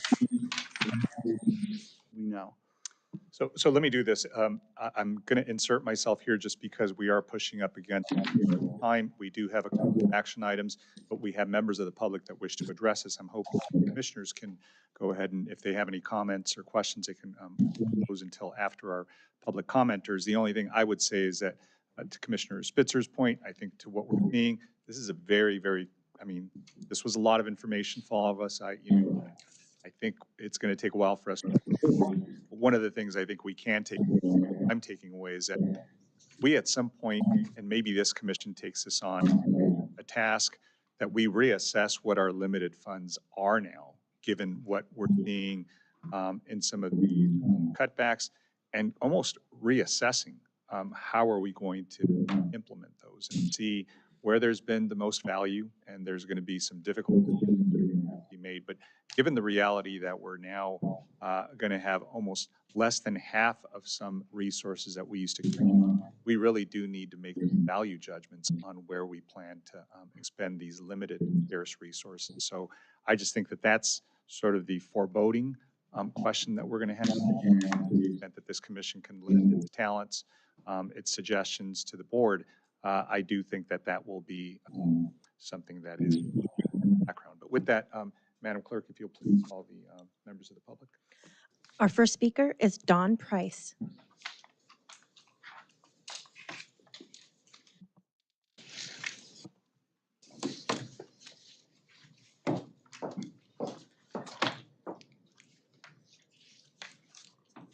Thank you. I'm Dawn Price, CEO of Friendship Shelter, and our COC Permanent Housing Project is home to 35 individuals, including 14 transitional age youth and 21 adults who were chronically homeless prior to their placement. Their chronic homelessness means that they have ongoing, permanent, disabling conditions and a history of long-term homelessness. The per unit cost of our program is about $30,000 annually, compared with the $100,000 per person cost to a community for a single person on the street that the United Way study found. This means that this program alone saves about $2.4 million a year. On our own, Friendship Shelter has no substitute funding to continue this program. Most of this program are lease payments that we make. Most of the tenants in our program would become homeless again without this project. But we do see alternatives. For example, our internal assessment finds that all but 2 of our current 35 households have documentation in their file that would qualify them for Prop 1 funding under the Behavioral Services Act, for example. That's just one of what I believe could be many alternatives that could help us solve this problem if the worst happens, and I do believe the worst will happen. But we can't do that alone. We are alone, unable to do this quickly enough. And so it's time to act collectively. This will become an emergency the second that HUD drops its notice of funding availability. And it is a homeless prevention issue that will require a homeless response approach. I believe what we need is an all-hands response, and the team that I trust to lead that response is the Office of Care Coordination. With your help and the help of our Board of Supervisors, we need you to summon, encourage, or ideally require all relevant government agencies to participate in a solution. And we need that to be at that table with you, we as providers, sharing our data, our ideas, our perspective, and the creative, flexible, collaborative problem-solving skills it takes to run a nonprofit. There's another issue here, and it's an issue of trust and responsibility. Doug spoke about trust in the field. And when we house these 35 tenants, we found in our shelters that we operate and our outreach that the people who remained homeless now trusted us to help them.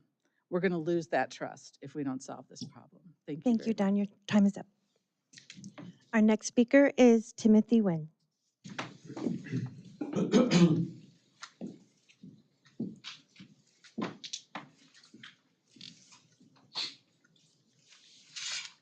Good afternoon, Chair and Commission. My name is Timothy Nguyen. I'm the Chief Program Officer at Mercy House.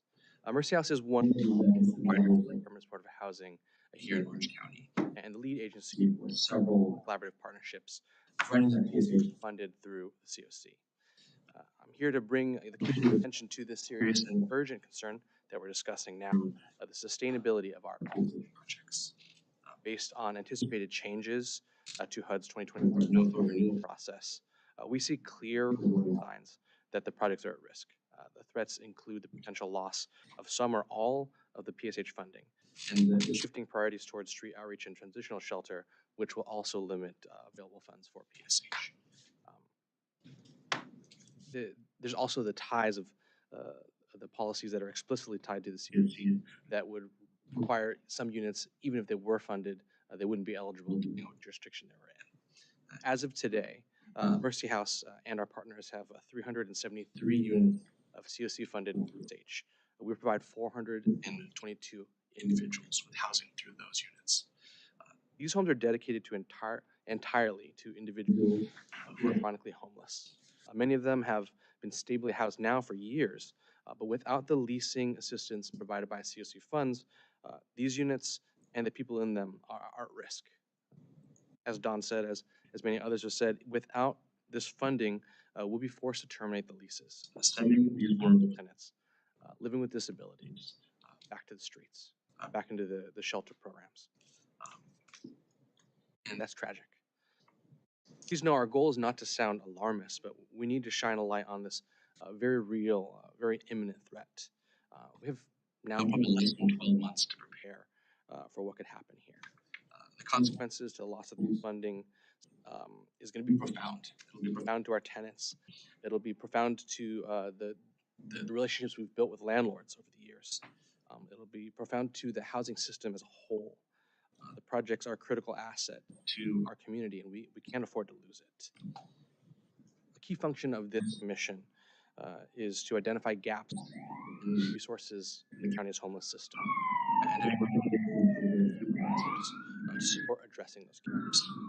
We urge the commission to rapidly mobilize the Office of Care Coordination to take an all-hands-on approach.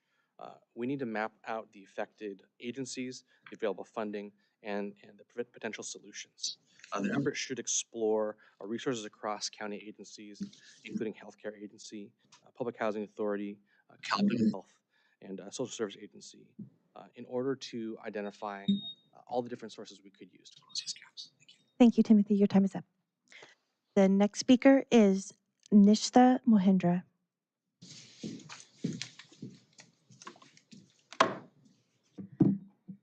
Good afternoon, Chair, Vice Chair, Commissioners. My name is Nishtha Mohindra. I have the pleasure of serving as the Chief Program Officer at Families Forward.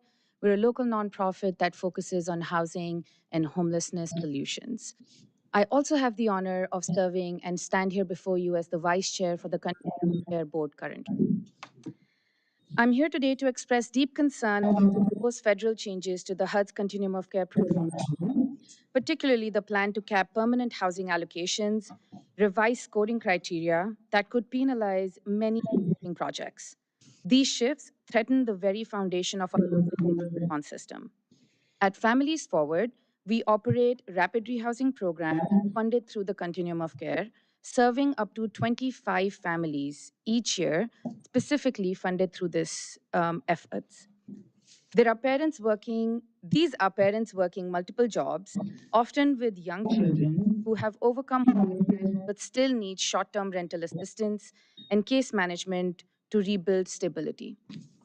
Without the Continuum of Care, families will lose the support keeping them housed, and most will face eviction and a return to homelessness. I can't help but notice one of the pillars that the Commission identified is around homelessness prevention. And at its very core, this would be our opportunity to honor the commitments we've made to households. It is imperative that we help keep families remain housed and not risk increasing the experience of homelessness in our community. Countywide, more than 1,400 residents rely on Continuum of Care funding programs. If these contracts lapse, we could see a 19% spike in homelessness overnight in Orange County, a setback we cannot afford. Today, I respectfully urge the Commission to make a formal recommendation for the Board of Supervisors to take proactive leadership by empowering the Office of Care Coordination to rapidly mobilize an all-of-government response that will immediately map the affected agencies, identify bridge funding, and develop coordinated solutions to prevent households from falling back into homelessness. I should mention that the list of partners who we could benefit from having at the table in this mapping exercise encompass healthcare agency, social services agency, CalOptima, BHSA, local public housing authorities, and all of our 34 cities. Families Forward and our nonprofit partners today stand ready to collaborate. We need the county's leadership to convene this effort swiftly. The families we serve have worked too hard to build their lives. We must not allow federal policy changes to halt that progress. Thank you for your time and continued commitment to housing stability in Orange County. And our next speaker is Jordan Hoiberg.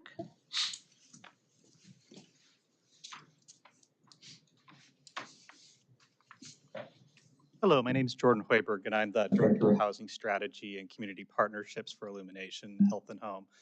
Thank you for this opportunity to come here today and address the Commission. I'm here as well to speak about the COC NOFO and proposed reductions in funding for permanent supportive housing.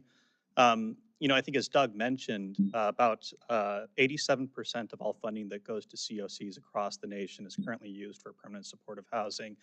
And this is because it's an evidence-based solution. I think that's a term that gets bandied around a lot, but a recent study, systematic review of 26 different studies, found that housing first results in reductions of homelessness, long-term reductions of homelessness, increases in income for people experiencing homelessness. And when we invest in evidence-based solutions, we both see the reductions of homelessness that we've seen in our community in the past 5 years, and we see a return on investment that the taxpayers expect from us as organizations. I think you see this in the evidence that Doug presented, that our organization spend roughly $2,000 a month for each of these individuals that we serve, not just providing rental subsidies, but also supportive services, and in the UCI study that was mentioned by Don.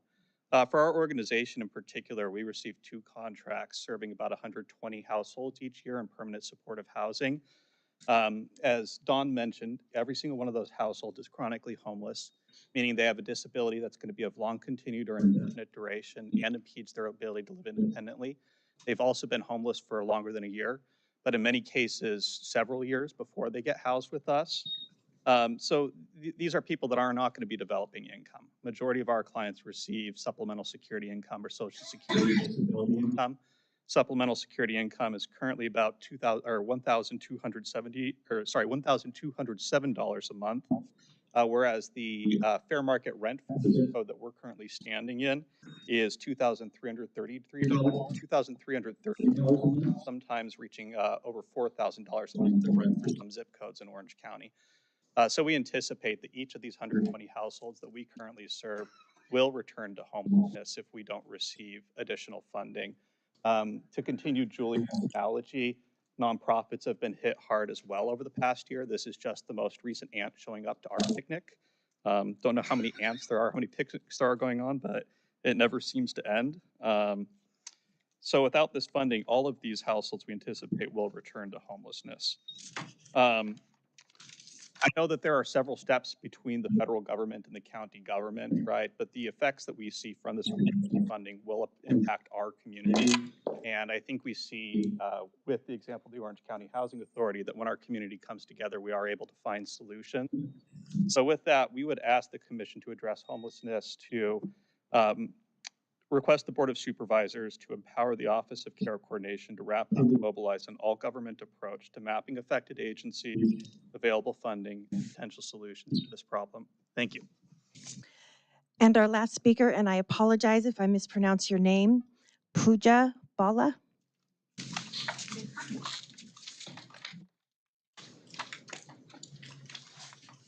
Good afternoon, Chair, Vice Chair, and Commissioners. I want to take a couple minutes to give you a county-wide context on everything that we've heard, not just from, the changes coming out of Medi-Cal, but specifically around housing as well. On behalf of the 1,400 residents and 23 different projects that are going to be impacted by this change, it will really be at a crisis level. Last year, a point-in-time count showed over 7,300 individuals experiencing homelessness, and many of them were experiencing unsheltered homelessness. And with these 1,400 residents at risk of losing their housing, we will overnight increase homelessness in this county. I also sit on the county's homeless death task force, where we look at individuals experiencing homelessness and causes of death.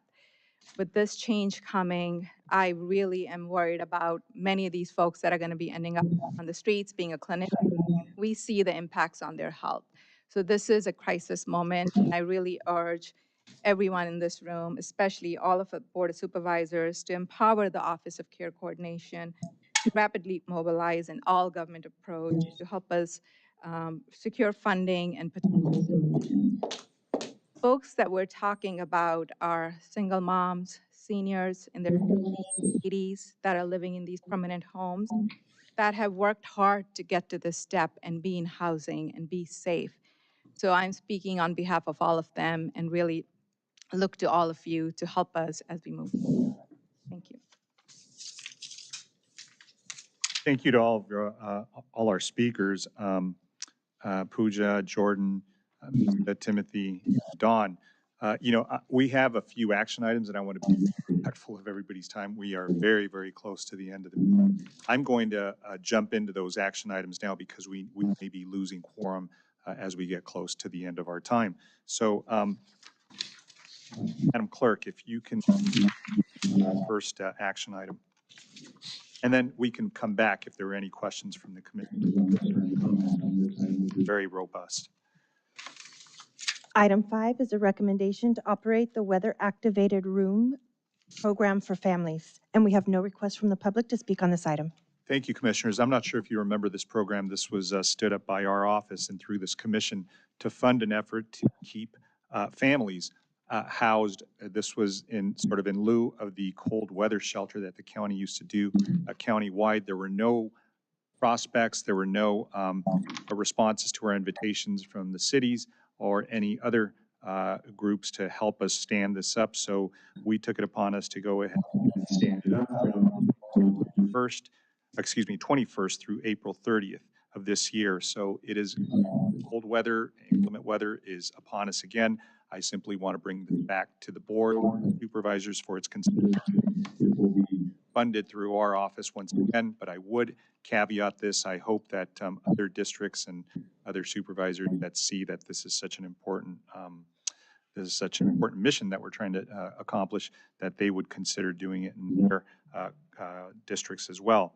But we'll move this item. There's a second. Was there a second? Yes. Okay. There's a motion. Questions or comments from the commission? Seeing none. All those in favor? Aye. Opposed? Motion carries. Next item, Madam Clerk. Item 6 is to approve the membership ad hoc committee recommendations for the following candidates to serve on the commission to address homelessness to the Board of Supervisors for final approval, including Anthony Trejo, Program Manager at his OC as the individual with current or past lived experience of homelessness, Veronica Kelly, the Director of Orange County Healthcare Agency as the Behavioral Health Representative with expertise in services for people experiencing homelessness with mental health and substance use disorders, Nathaniel Shinagawa, Senior Vice President and Chief Operating Officer of UCI Health as the hospital representative with expertise in the local emergency room treatment and discharge system, Maricela Rios-Faust, Chief Executive Officer of Human Options as the Continuum of Care Board Representative, Robert Morse, Homeless Advocate as the Continuum of Care Board Representative, Virgil Asuncion, Commander of the Southwest Operations Division as the Orange County Sheriff Coroner Department Representative in a leadership and/or command level role with knowledge of the county's system of care, and Joshua Bobko, Medical Director of Emergency Medical Services at the Orange County Fire Authority as the at-large representative. And we have no request from the public to speak on this item. Thank you. Let me go ahead and turn it over to Doug.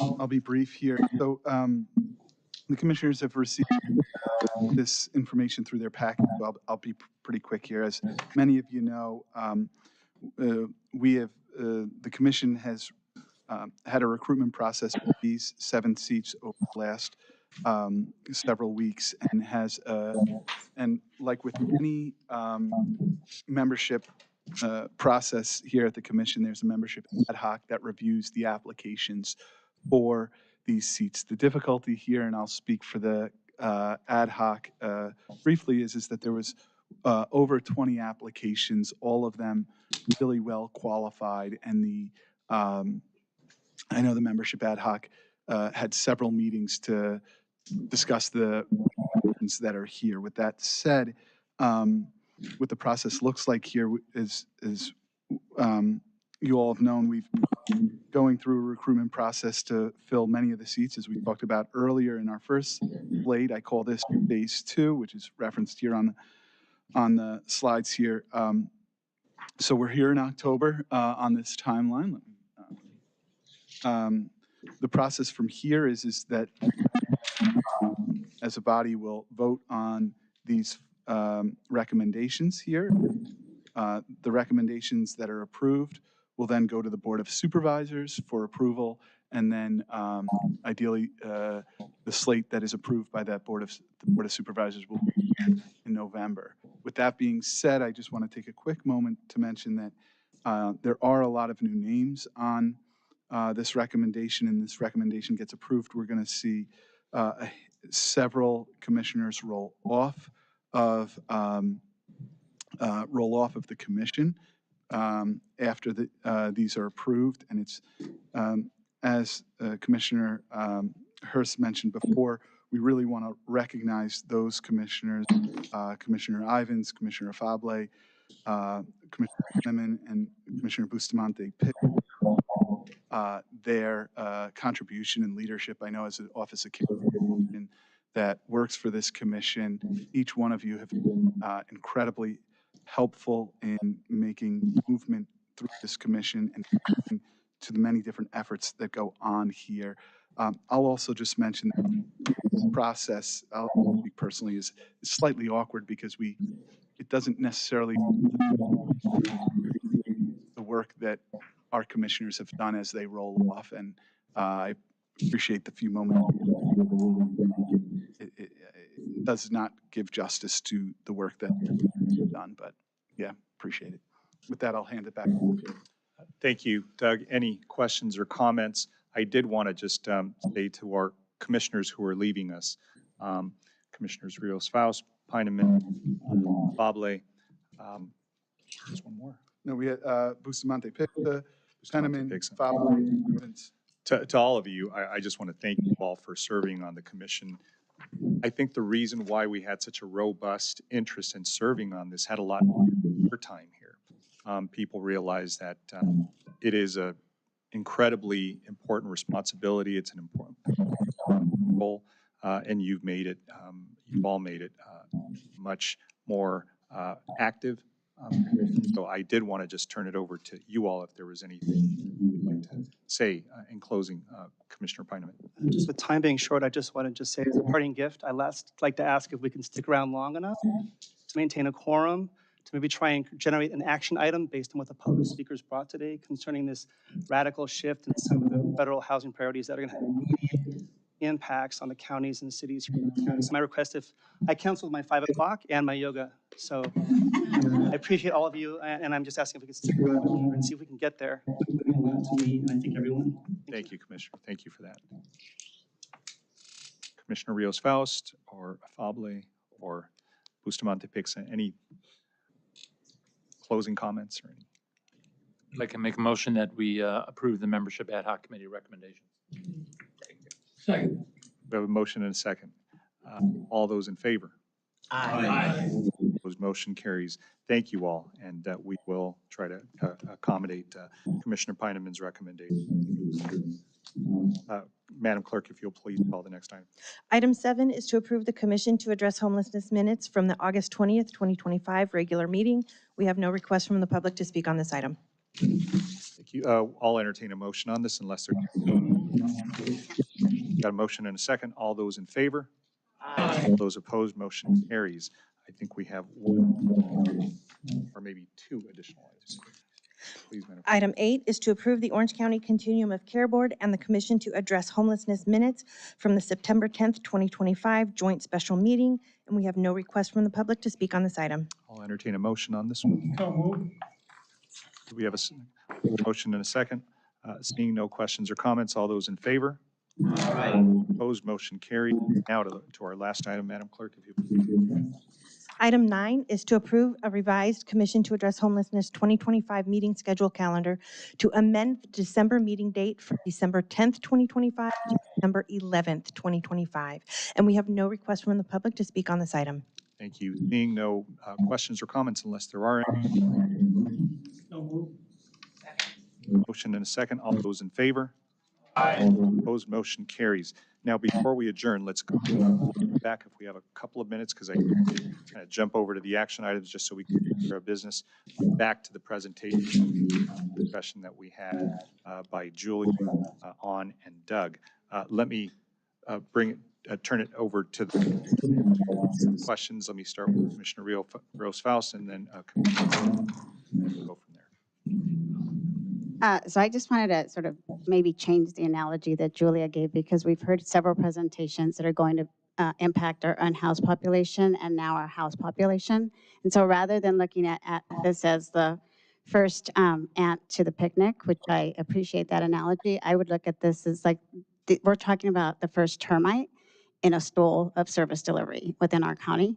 And so we're really looking at the destabilization of one of our core services that's being provided. And what hasn't been talked about is our HAP funding will also be impacted because there's designated ways to use that HUD has not allowed us, right? So it's the braided funding that comes together. And so this is an opportunity for the commission to really look at the system of care, which includes all four of the areas that we're looking at: prevention, outreach, supportive services, shelter, and housing. And to not, this is the moment to really look at preventing those that are currently housed from re-entering the system that is already not serving enough individuals for unhoused. And so really this is the opportunity for us to look at that. I just want to reiterate that from the COC perspective, the funding that the COC has received obviously will be impacted, even though the funding that we have some sort of influence over when it comes to HAP, it cannot be used to subsidize this. So we really have to think about how do we want to be as a county? Who do we want to represent? And how do we want to really, you mentioned this earlier, Chairman, this is the value proposition. This is the moment to lean into our values as a commission and to say, like, this is what we want to do for those that are unhoused in our county. And the last thing I want to do, because I feel like what we've lost in all of these presentations, is these are real people. Going back to what Santa Bob said, these are real people with names and faces that need us to step up in this moment. And so I don't want to lose sight of that. Some of those are domestic violence victims who have become unhoused because of domestic violence, who also cannot work because of their disabilities and or the severe treatment that they've had and injuries that they've sustained that no longer allow them to work. Those are the individuals that they're asked now to take care of. And I suggest that we strongly encourage that we not lose sight of those individuals in this process. Thank you for that, Commissioner Peineman. Thank you so much, Chairman. I wanted to speak. My agency that I work for, American Family Housing, has 27 households and families, 75 people. These are children. Had this program for about 20 years. No disposition, very viable on this timeline. Extremely low income, vulnerable households. They're stabilized. They get case. We have beach barbecues. We have tutoring Tuesdays. We donated computers, birthday parties. They have community. They have long-term connection over time that supports them through their lives and helps break this cycle, right, of poverty and homelessness that we talk about. And I just want to make this quick talking point because I'm ready to vote myself, to be honest. But listen, today's policies that we're talking about, this drop from 86% to 16%, a catastrophic shift, of rental households, right, who are subject to California tenant landlord law, just thinking about how complicated that gets very quickly. These policies reflect decades of gradual evolution of the programs here in Orange County at the national level. Due to extremely effective, high-quality implementation here in Orange County, the amount's risen to 30 when I joined this commission. And it's kind of gradual competitive renewal process has brought kind of some percent every year, of like maybe 5%, right, is kind of being reallocated to the most effective program. The least effective programs are being gradually phased out in a controlled fashion, looking forward 2 or 3 years, right? And the best newest program is awarded. And the feds may or may not shift where we're prioritizing, but that's happened locally to a great result. I mean, truly impressive. The kind of competition, transparency that people skeptical of the use of these funds would appreciate. And these gradual changes have happened each year with your cities, these local jurisdictions planning out their housing projects, right? I have a landlord, right, who arranged to give us buildings. We have a whole building. We have to talk to how to handle this. All these cities and jurisdictions have tied these fundings each year together. So now it's this wonderful, efficient system that is integrated. And this is not, I'm a pragmatist, I'm very practical. I get that policies change, the pendulum shifts. I can live with that. This is not a policy shift. This is pulling the rug out on all the hard work. These children in my program, I don't know what to do with them. I don't know what to do. We can ask our donors for millions, but there's only some this scale of magnitude. So I would just say that the questions that were raised, what was raised here by the speakers really speaks to the fact that we have to think on a different level. This is where we decide, the county, the communities, what does this mean to us? What is our purpose here? What is the nature of our relationship to people in our communities who need our empathy, our compassion, and who, if you give them the chance to prosper and stand up, they will. So anyway, I would just say, and I'll just step back to say this, of my households I work with, the 27 households, these families, they represent about 3% of the total people impacted. I can't even imagine how many people are out there when I think of it that way. This is something that really question, and I'll stop there.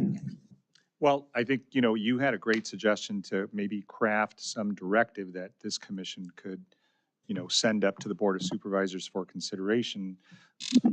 I saw a consistent theme or heard a consistent theme from speakers asking us to at least entertain the idea of trying to figure out what are the next steps based on these cuts that we see, right?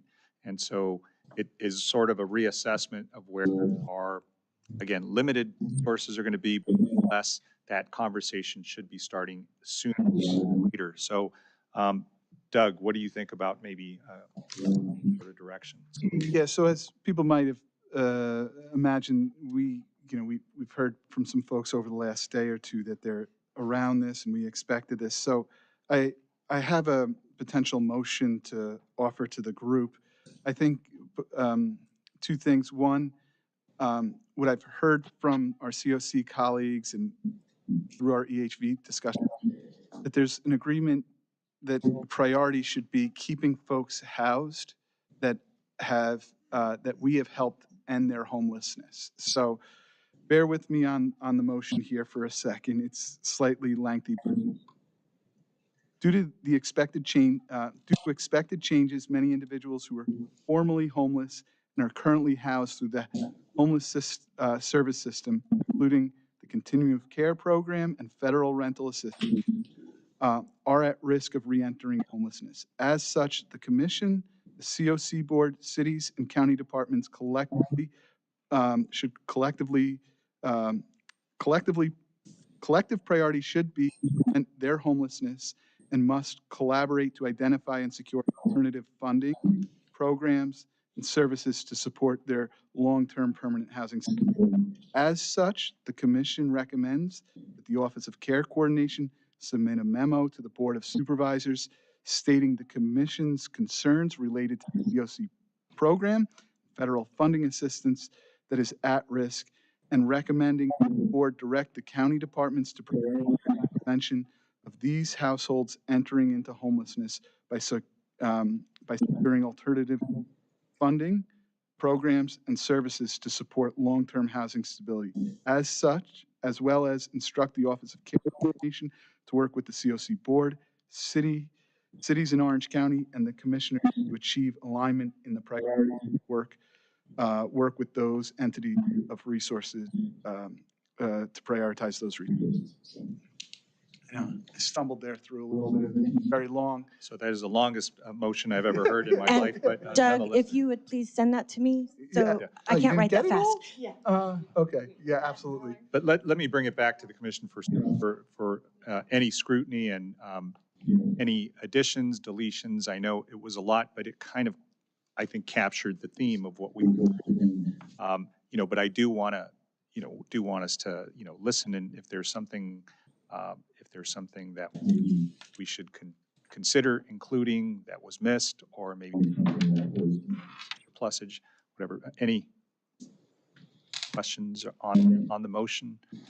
Everybody, Commissioner Rose, please. Could you read that one more time, please? You're not kidding. You're kidding, aren't you?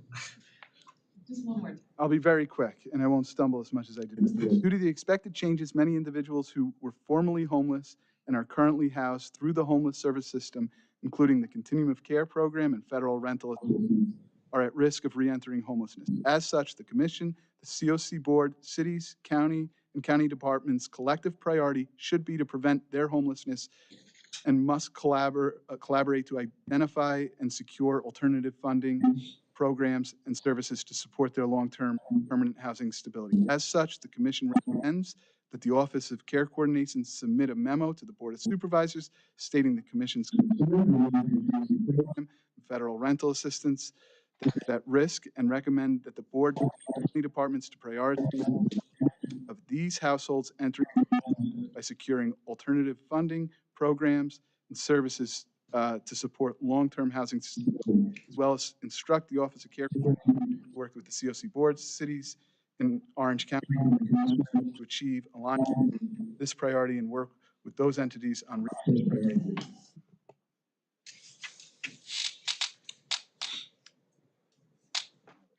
One more time? I do have a comment. Please. I'm very supportive of that, but I don't know if the commission knows. The county has a shortfall from its budget that was just passed in June of about $250 million. So each one of us as department heads are now required to submit to the CEO budget a 10% reduction across the board in each one of our individual budgets. So the board is going to really be struggling with funding countywide. The only issue I have in what you said is direct, something to the effect of the board direct the departments to go find alternative funding. That doesn't, I don't even know what that means. I think it's the board should discuss and direct staff to consider and bring back to the board alternative funding options. Because to go out and find funding, I think the solution, Doug, is you potentially you're asking county departments to go out and see how they can supplement the shortfall. The way it's phrased is go out and find other entities that can bring the money to the party. I don't know if it's both, but maybe I just think you can't just send them out. They got to come back with options and make recommendations to the board. Yeah, I think that's helpful because obviously we're working under a context where we are very limited and scarce on resources. To the extent this is more instructive, this is more, we're obviously not mandating anything, but we're requesting that, there be some consideration of where we can find some priorities here with respect to what we've heard. And I guess really the bottom line seems to be prioritizing those that are already housed. And that really does seem to be the underpinning message of what the letter would hold. So I think the board will work within its very, very confined funding, and we just won't be able to go beyond that. But I do think that the letter from this commission saying what we found as a priority is to keep people housed. that were once unhoused. Thank you for that. You, So the word I think you're referencing is, it says entering home by securing alternative funding. I think potentially changing the term from secure to consider, or something to that. No, it's to develop recommendations for alternative funding and return to the Board of Supervisors with those recommendations. Because you can never, no one can ever take the board's authority away. And I don't even know what the department heads would do. Well, I don't even know what that means. So go out, figure it out, come up with alternatives, but then you need to return to the board to let the board decide which options it wants to pursue. And rather than wordsmithing everything that we just heard on the fly, I think that the intent is just to be, just to put this before the board and make sure that it considers any funding alternative based upon the priorities that we identified here with respect to keeping people housed and receiving their vouchers and what other support that they may have. But any other questions on this motion? And thank you for introducing this. And I think it's important that it's an action item based upon what we've heard. I think the board is going to do this, but I think with the assistance and with the suggestion from this commission, I think it would be good for the public to understand that this commission is entertaining these questions.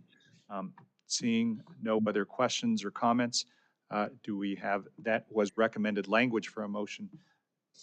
Commissioner Pine, would you like to make the motion on that? I'll move the motion as presented by Mr. Beck.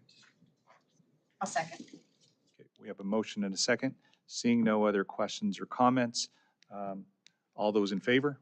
Aye. All those opposed? Doug, go on and conquer. Better. And we will be adjourned until the next meeting, which will be December 11th. Thank you all for your patience. Go to yoga.